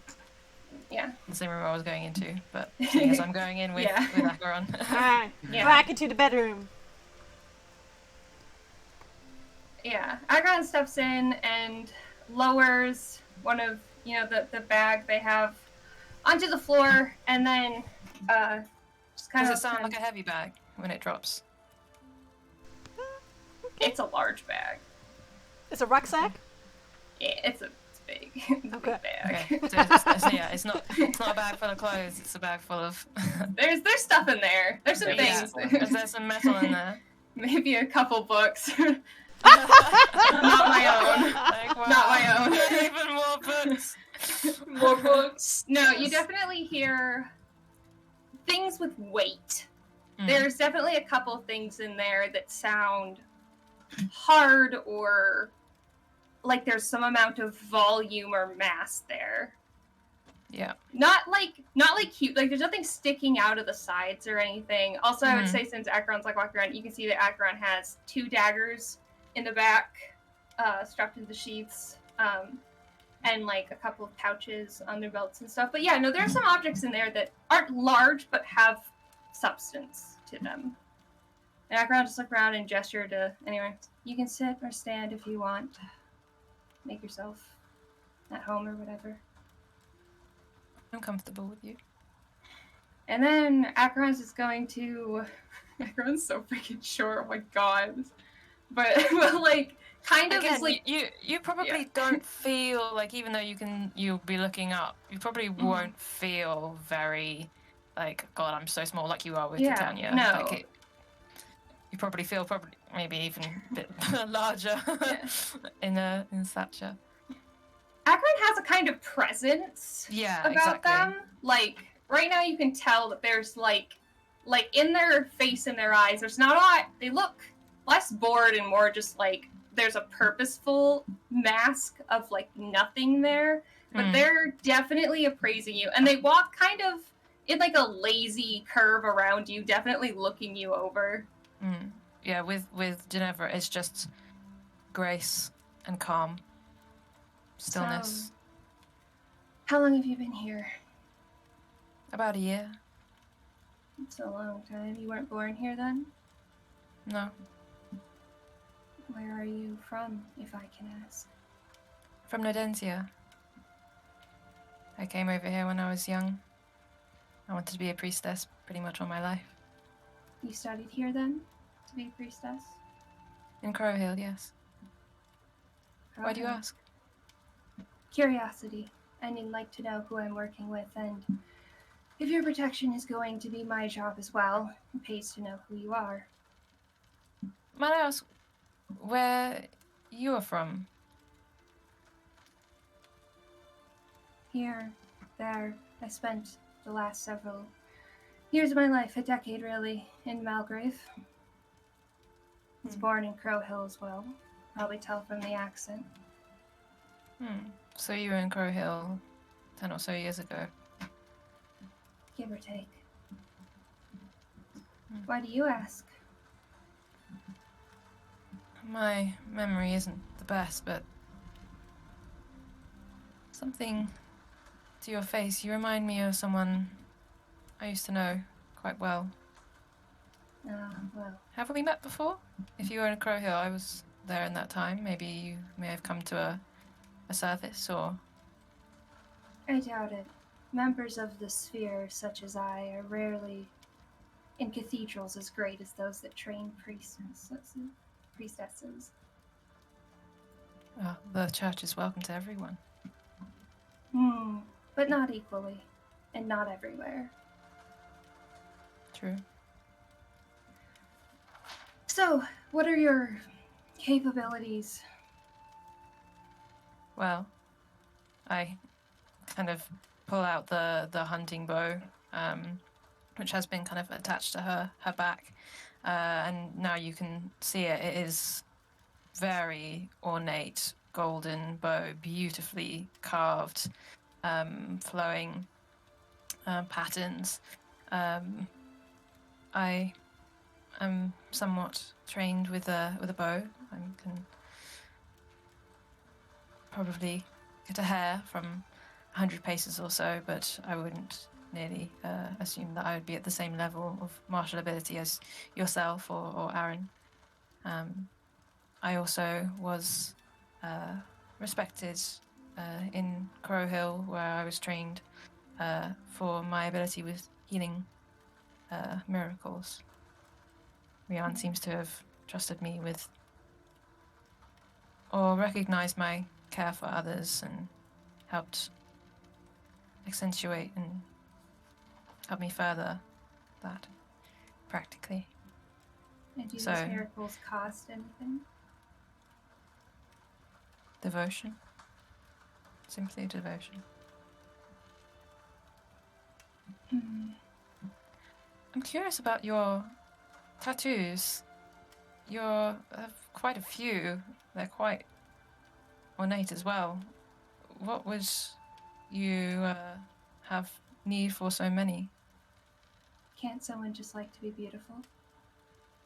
You find them beautiful? Some of them are memories, and Acheron looks down at what looks like the silhouette of a mountain range that circles as a band on one of their arms, and on the one that is like more exposed over here, you see what looks like a bird's skull with a couple of snakes and some purple flowers coming out of it. Most of the others are too obscured for you to really make out, but you can tell there's a lot. And some are simply because I like them, because they're nice. I would say if you're looking at the tattoos, you can tell there's a lot of the skin under them is uneven as hell. It is clear that these are covering up a lot of damage. Yeah. Some serve a purpose. What would that purpose be? Let us speak plainly. I do not think that you cannot tell what I must have looked like before getting them.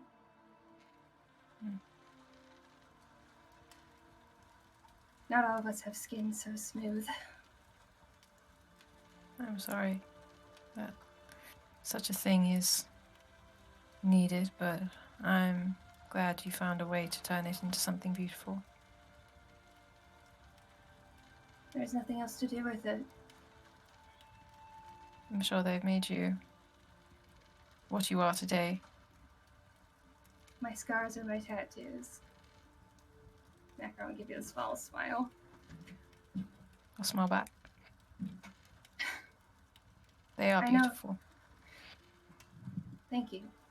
They were, fortunately, a little expensive, but I'm still working on finishing them. I hope I will one day. Don't suppose the church would permit you to get them, if you were even interested. I'm sure you can understand why it's a difficult subject. The church?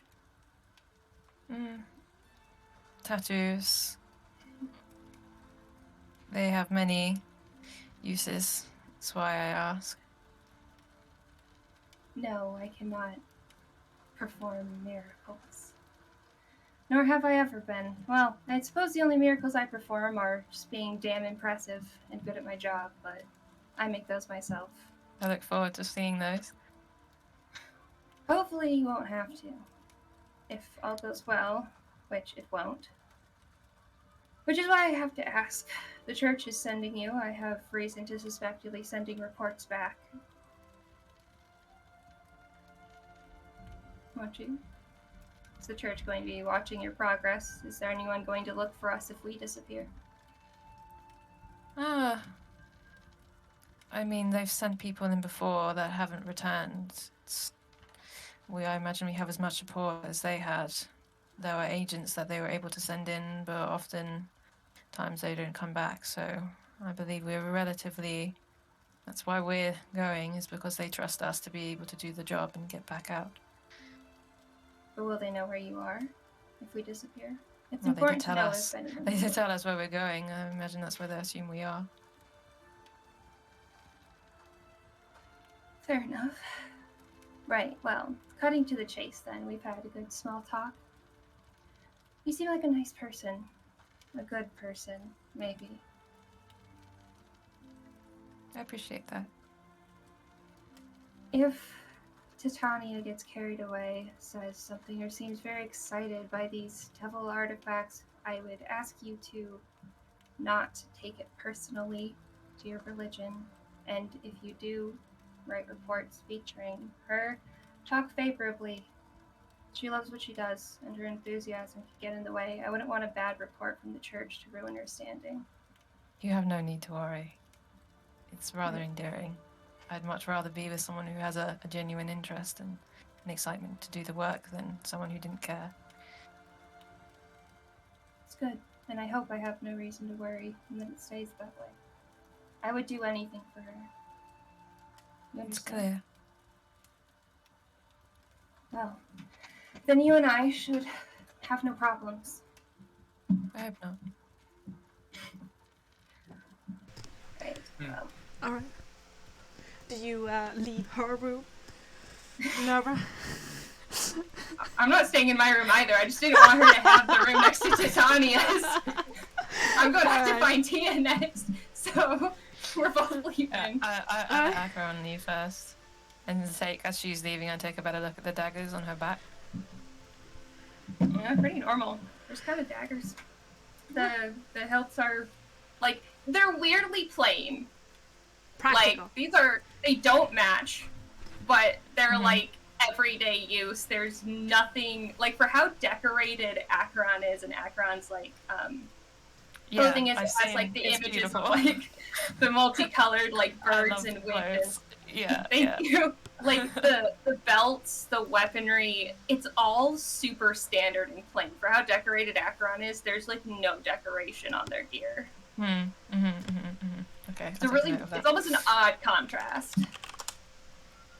Okay.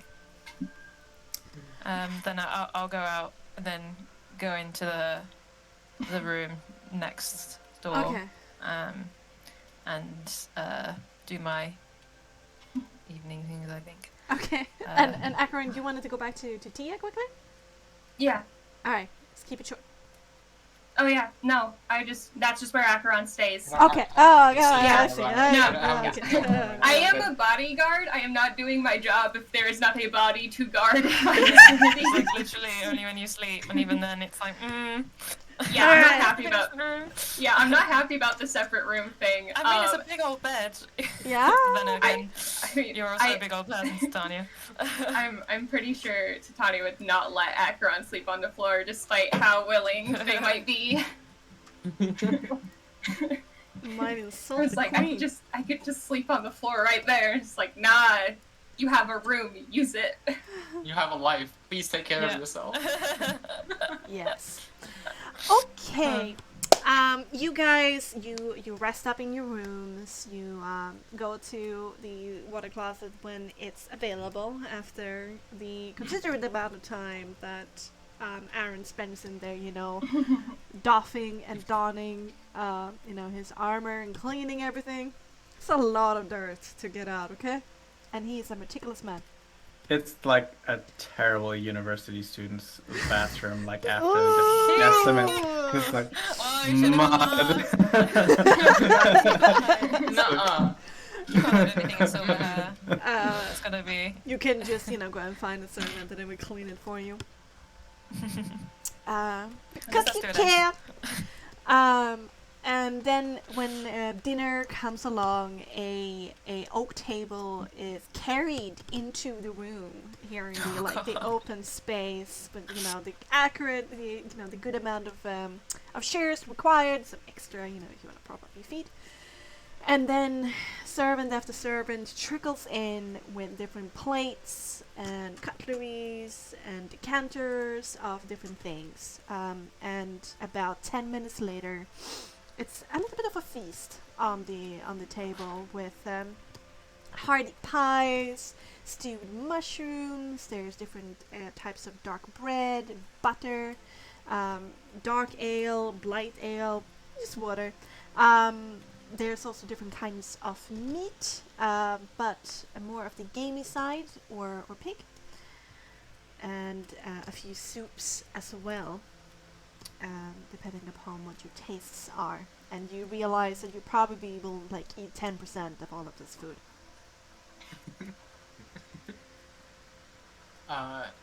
Titania eats well, but she doesn't drink. She only drinks water. Yeah. But before we, just subtly, before Akron takes a bite or drinks anything, I'm just gonna, lightly spell it, and, Yes. does it Tanya show, Tanya actually waits to eat anything before Acheron is eaten.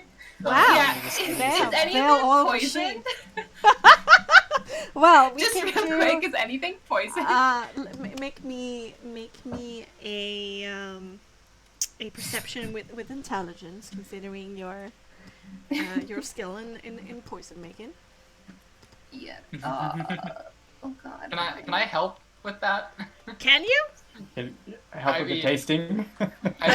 You're right. Never mind. I can Can I get advantage because of the poison? That's what I was gonna say. You're able to roll because you have. Okay. Yeah, never mind. It's okay. No worries. Oh fuck. Well, I'm not smart though. I don't remember you being this paranoid there, Titania. That's a 23. Jesus Oh, Christ. 23. There are some poisons out there that are not detectable, but from what you can sniff and smell and taste here, everything seems to be above the table. Alright, Akron just gives a slight nod to Titania. Did you say something, Aaron? Yeah, Titania looks over to Aaron at his comment, and she says, well, it's more of Acheron's, Acheron takes their job very, very seriously, and I thank them for that. So we just take most every precaution we can in many scenarios. I'm not actively worried about anything, but like they said, their specialty is preventing problems before they happen. So. I mean, Does Aaron recall in the last time that they went out on a mission that she was this paranoid? She did not have these habits before. If you say so, Titania. I didn't actually think there would be anything. If they wanted to kill us, they could just murder us and say it was an accident. It's not like we actually have much power here. It'd be much more easy just to lead us. But you never know. And it's not like the Queen has any reason to want us dead in the first place. It's just No, that too. precautions. I mean, yes, I don't see why the Queen would have any reason to poison you if she's just asked you to do work, and Exactly. one of her few options left to fix this problem she's having. Acheron has a point. It could be somebody else. The thing about that Acheron has told me that they've learned, unless you want to explain your thought process behind it, you probably explain it better than I could why we do this. Oh, in this case, it's because we're going to investigate someone who may have a devil artifact, and it's easy to assume that the Queen has spies, they have spies. You think they're already watching? No, I just like to be careful. Just If I so thought I'm they were already aware, watching, I wouldn't have answered your question. just so I'm aware, is this gonna be a thing that you can do for every meal? Just so I can, you Any know, meal steal my not stomach. prepared by ourselves. I'm sorry, does my caution upset you? No, the fact that you're sharing food. No. I mean, No, okay. do what you Akron will. didn't like check Titania's food. Akron checked their food because it's coming from the same Same source place. on Yeah. the table. So like mother bird, baby bird kind of thing. Oh my god. I don't like that. They're close, but maybe not that close. We're not that. All right. Okay. In not the middle of dinner, 3 people come into the door carrying shears, and 2 of them carries instruments, one a drum, and then one a lute, and the third only has her voice. Wait, has a horse? Her voice. Voice! Oh. Lives in the castle. You know, it's a horse. Oh my god. Okay. She was getting a bit restless outside. She demanded to be brought in. So, Aaron. How do you like this wing as opposed to the other one? Since you stopped like to ask earlier, I assume you've seen both.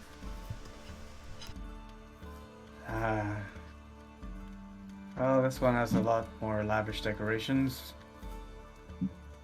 It's, well, not really something that I tend to go for these days. Everything's more simple. I don't know, your relationship with this place doesn't seem very simple. Yes. Yeah. Place that had jobs opening. Was looking for work. Quite. Not many people know these lands as well as I do. Certainly not those that want to venture into the wilderness. And do you do it for excitement? Is there a reason you're as good with it as you are? It comes naturally to me. Or at least maybe that's how it feels these days. You grew up in the wilderness then? Or did something pull you there? It's where I am now. It's... Well, I don't intend to live my entire life in the wilderness, but I've noticed that in the regions and districts, people ask a lot fewer questions in these regions than further south. You're not a fan of questions? I'm not a fan of people's prying eyes. Well, I'm curious to know why Tia's letter came when it did. Maybe I'll find that out, but it... Tia looks up from her food at this, just like... are you questioning the speed of the mail? No. The timing. Like fate? A series of events that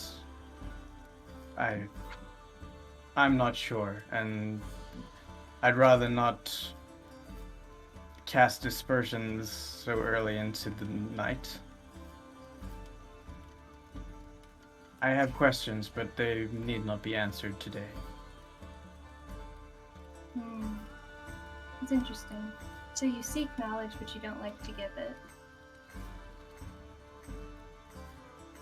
What do you mean? You ask a lot of questions, but you don't like people asking you questions. I'm not the most sociable person, I suppose. Or sometimes I end up saying the wrong thing. This language is a little bit tricky sometimes, especially after a couple of these ales.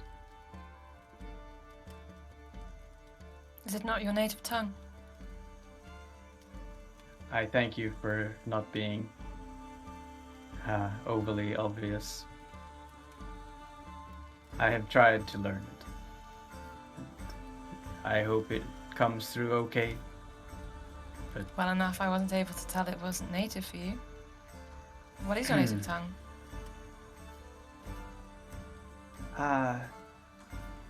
Where I'm from, it was more. I'm not entirely sure. It's hard. It's hard to say. Are you familiar with just the history of Markish? Yes, somewhat. I know that there is a modern Markish that's mainly spoken now, and has a more ancient history that's a more ancient dialect, perhaps, that is not really spoken much anymore. Correct me if I'm wrong, DM. This is what I remember from looking at notes. You can. I mean, if you do find yourself a copy of some like early, Empire stuff, then yes, it would be like comparing a little bit like older English to newer English. Yeah, so more yes, archaic. the language has progressed as the Empire became older. I wasn't aware that there were still those who spoke the older tongue. Well, further to the north, there are some cut-off communities. It's, so to answer your question there, Acheron, when you don't have much to say, all you have are questions. Something tells me you do have a lot to say. Maybe you're just not aware of it. I'm happy that I received Tia's message for sure. I'm interested to find out what this artifact really is. Tia pipes up and says, "Oh, good. I was thinking I might have done something wrong. I'm glad you're here to be with us." Of course, it's always an interesting excursion with you there. She does. Glad I could make things exciting. She never giggled a little bit. It's never dull with her, that's for sure. Something tells me that this won't be very different. Though, something also tells me it doesn't matter how good a disguise we get, this group might stand out a little bit. And Akron's gonna look at the two, like, almost albino people, like, tall albino people in our group.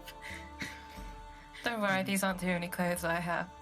Oh, your clothes is not what I was. It's a good thing we're passing through in summer. I fear I might lose you two in a snowstorm. Not to mention, she looks at herself and Aaron is like, "We stand out in a crowd anyways." Sometimes that's for the best. Not when you're undercover. I'm sure you at least there know a way to travel without being noticed if you're traveling in dangerous woodland areas. You know at least the land well, you can find ways that even if you would stand out, you can find ways around to avoid eyes. Travel's not my concern. It's the interaction and getting the information part that concerns me. There are eyes in the forest for sure, and we should expect this. And given what we intend to do,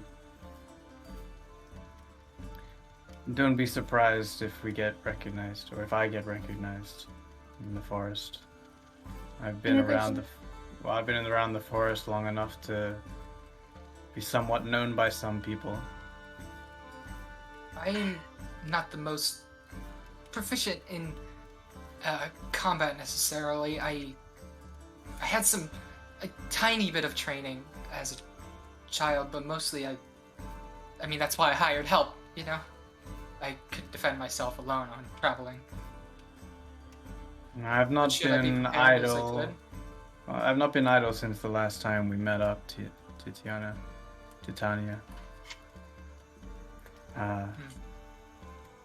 These districts, these regions, these forests, they're not safe. There is a lot of activity, so you should be prepared for this. I'll I keep know how to wield a crossbow, if nothing else. And maybe a bit of armor. But not much more than that. It's better than nothing. Titania doesn't need to worry about her safety. That is, again, why I am here. And as you saw earlier, I'm more than capable. I'm not worried about you. None of you. I feel like they have some training, but I'm more worried about the people within these forests and what their reputation is. They don't take kindly to good-looking women in a way that seems to be capitalized upon. Well, It's a good thing we have you around then. it's a good thing there's only 2 women here.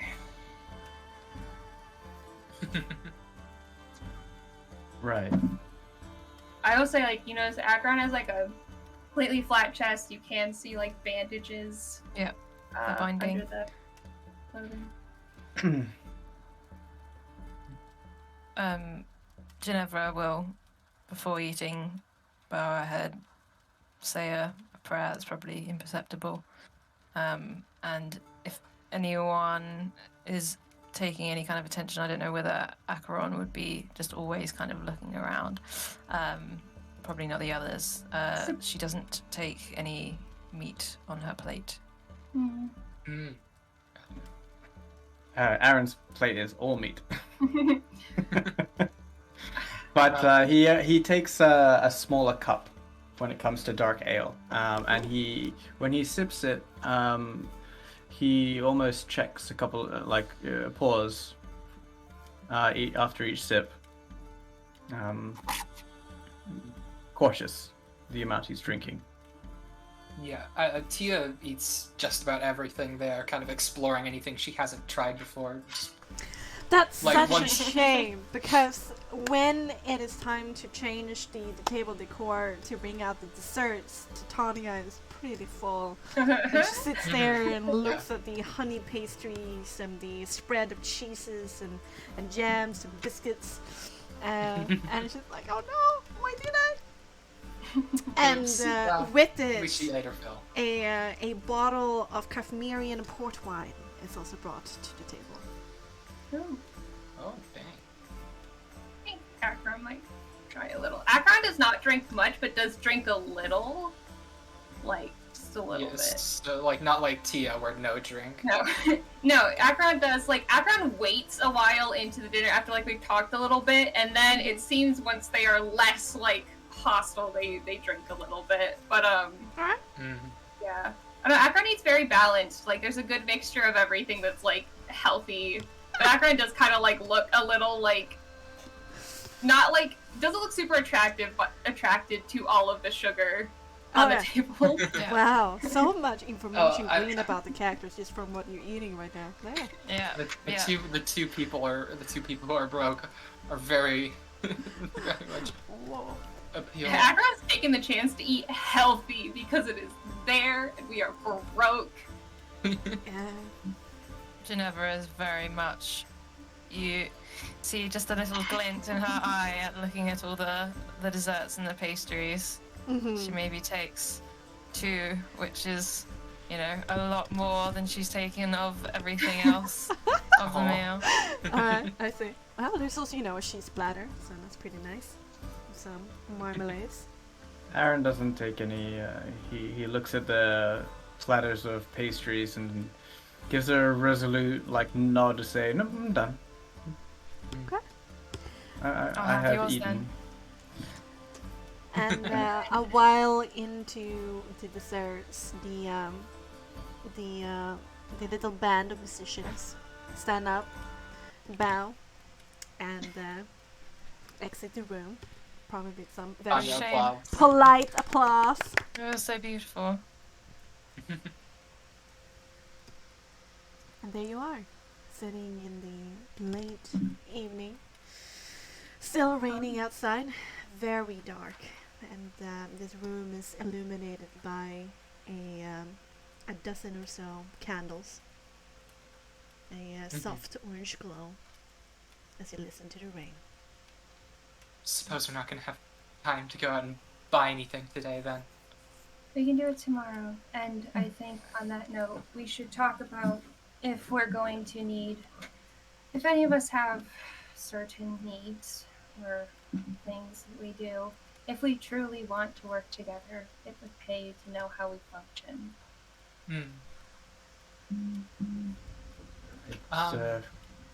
It's a good point. I agree. I would like to know where each of you would stand so I don't have to worry about tripping over you. I'm probably too fast to be caught on your feet, so don't worry.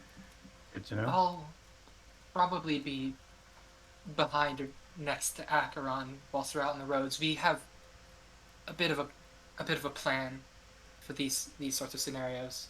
We'll probably end up following. All right. In terms of equipment, I don't.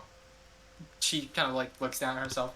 I don't really have anything combat related, though I do have all my camping and travel equipment with me.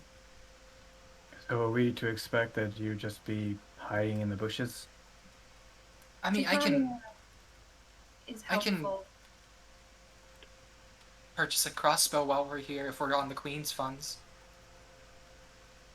I see. Don't have the money for it myself, I'm afraid. Tani's not useless in a combat situation. She is good support. And Tia eyes Acheron like, what the hell? Why are you telling me that? Well, I've seen Tia's abilities at least, well, several years ago. Are they any Aaron different? knows, right? Yeah. also, that's my bad. most fights do not last long enough for Titania and me to be involved. You seem very sure of yourself, and well, whilst I'm not sure exactly why that is, I'm good. you take a big game. You talk a big game. Well, I can show up for it too. I'm good, and I know I'm good. So why not be open about it? I can talk big because I have skills. All right, what you got? Well, I'm good with a knife and just as powerful without. I can, in some ways, be dropped in any environment and be fine. I'm fast. I'm sneaky. And I know it. All right, so we have a scout.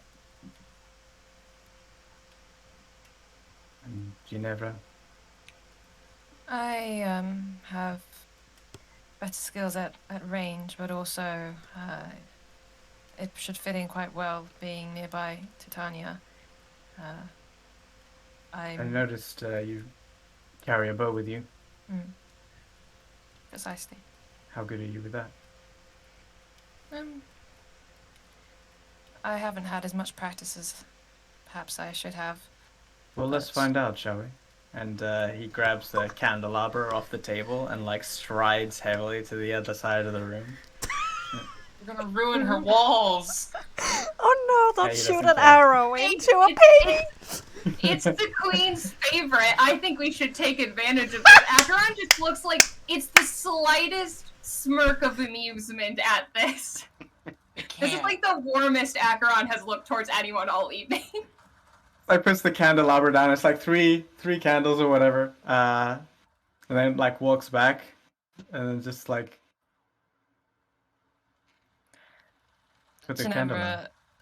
Ginevra smiles and says, "I would not deign to harm the walls where we have been given rooms in so generously, but It's fine. I'm sure tomorrow. it's fine. If you won't harm Tomorrow. walls, how will you kill people? Are you afraid to show us what you really can do, or are you just all talk? No, I'm happy to show you tomorrow on a more appropriate target." I see. How comfortable are you with taking lives? I prefer not. If you had to. Some occasions call for it. So you've done it before.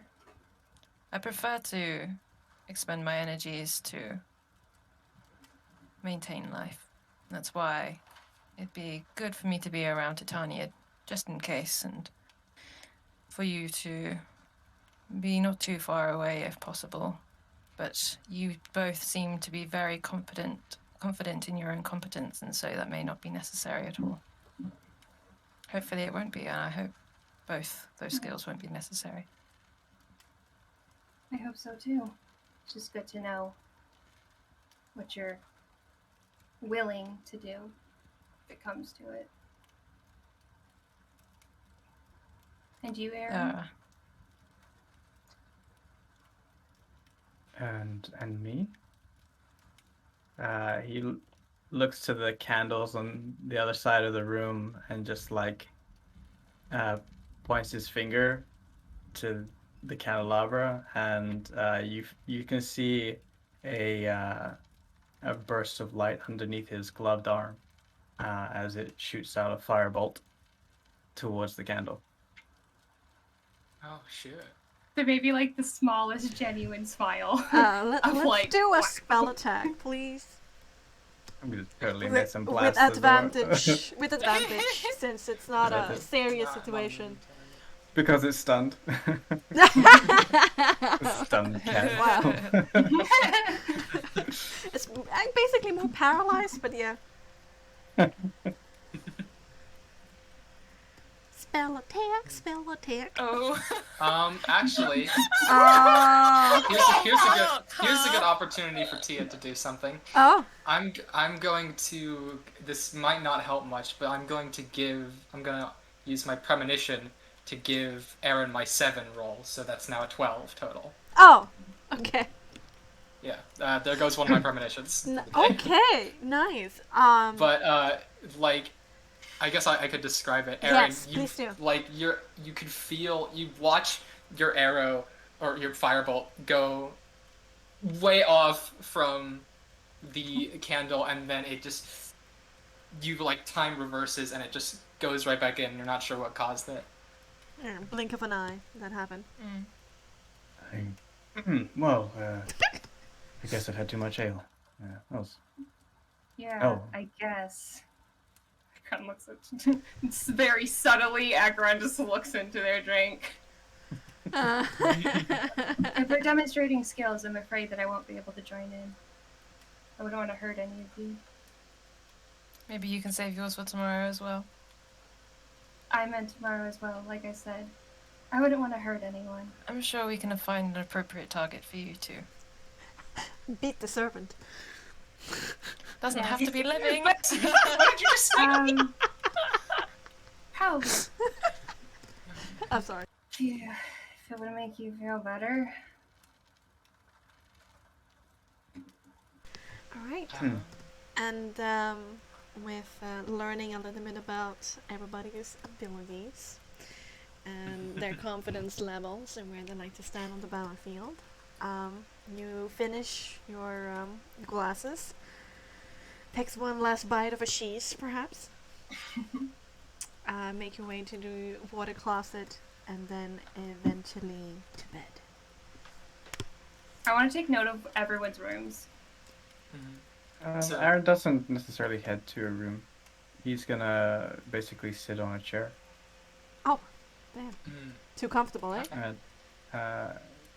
It's too comfortable, and he will take out the whetstone from his bag and just sharpen his blade. In the middle of the night. In the bedrooms, when I was in one before, was there a window? Yes, there's a window to your bedroom.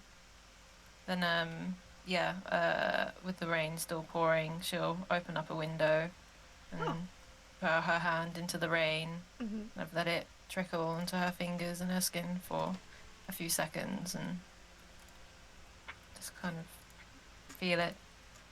Close the window, go to bed. Titania's Nope. Titania's gonna spend a few hours with her spell book on her lap in her bed as she studies, looking into some formulas for finding magic. Oh, So she's just I'm canonically adjusting for my plan to take the occultist feat. So I'm just gonna add in a little bit of flavor every night of her that's study. Yeah, good. That's go for it. good. That's Yeah. really good. Depending on how, thick or, noise blocking the walls are, Akron's going to, be kind of like writes down in their journal like some notes on the others that we met and some like tactical things, makes a list of the stuff that they need. And then depending on how thick the walls are, y'all might hear like it sounds like a kind of flute. I don't know if you guys would be able to identify without seeing it, but it sounds almost like gentle flute music. And I guess Geneva, since she's from Crow Hill, might recognize the lullaby. It's like a common child's lullaby from Crow Hill, and softly through the walls. It's very sad, though. Like, the lullaby itself might not be, but the way that the music is played is just, it's very sad. And there's a lot of, like, melancholy and emotion in the music as it comes out. Okay. Okay. And then one after the other, one later than some others, your eyes closes and you surrender to the dreams behind your eyelids. But in the middle of the night, oh Jesus, so fucking loud. Oh, hello. What the heck was that? What's going on? Hello? A musical rival has appeared.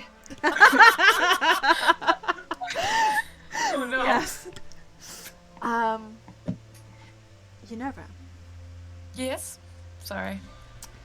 There's some light. Okay. You are jostled awake by a hand over your mouth, as a man's face obscured in the shadows of a hood shushes you and makes a little hand gesture to Rian to show you that he's pious.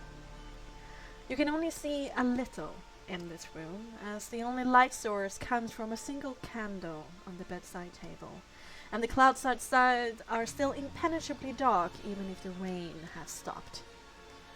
You can still see your window, and it's slightly ajar. The man wears dark clothing and has an odor of light sweat wafting in the direction from the proximity. Sister, Priestess Ginevra, you are to receive news from the Sacred Arms. The man you are traveling with, Mr. Asterion, is a devil in disguise. We need your help to lure him into a trap on your travels, Rian willing. And with that, we're going to end tonight's episode of Asian's Return.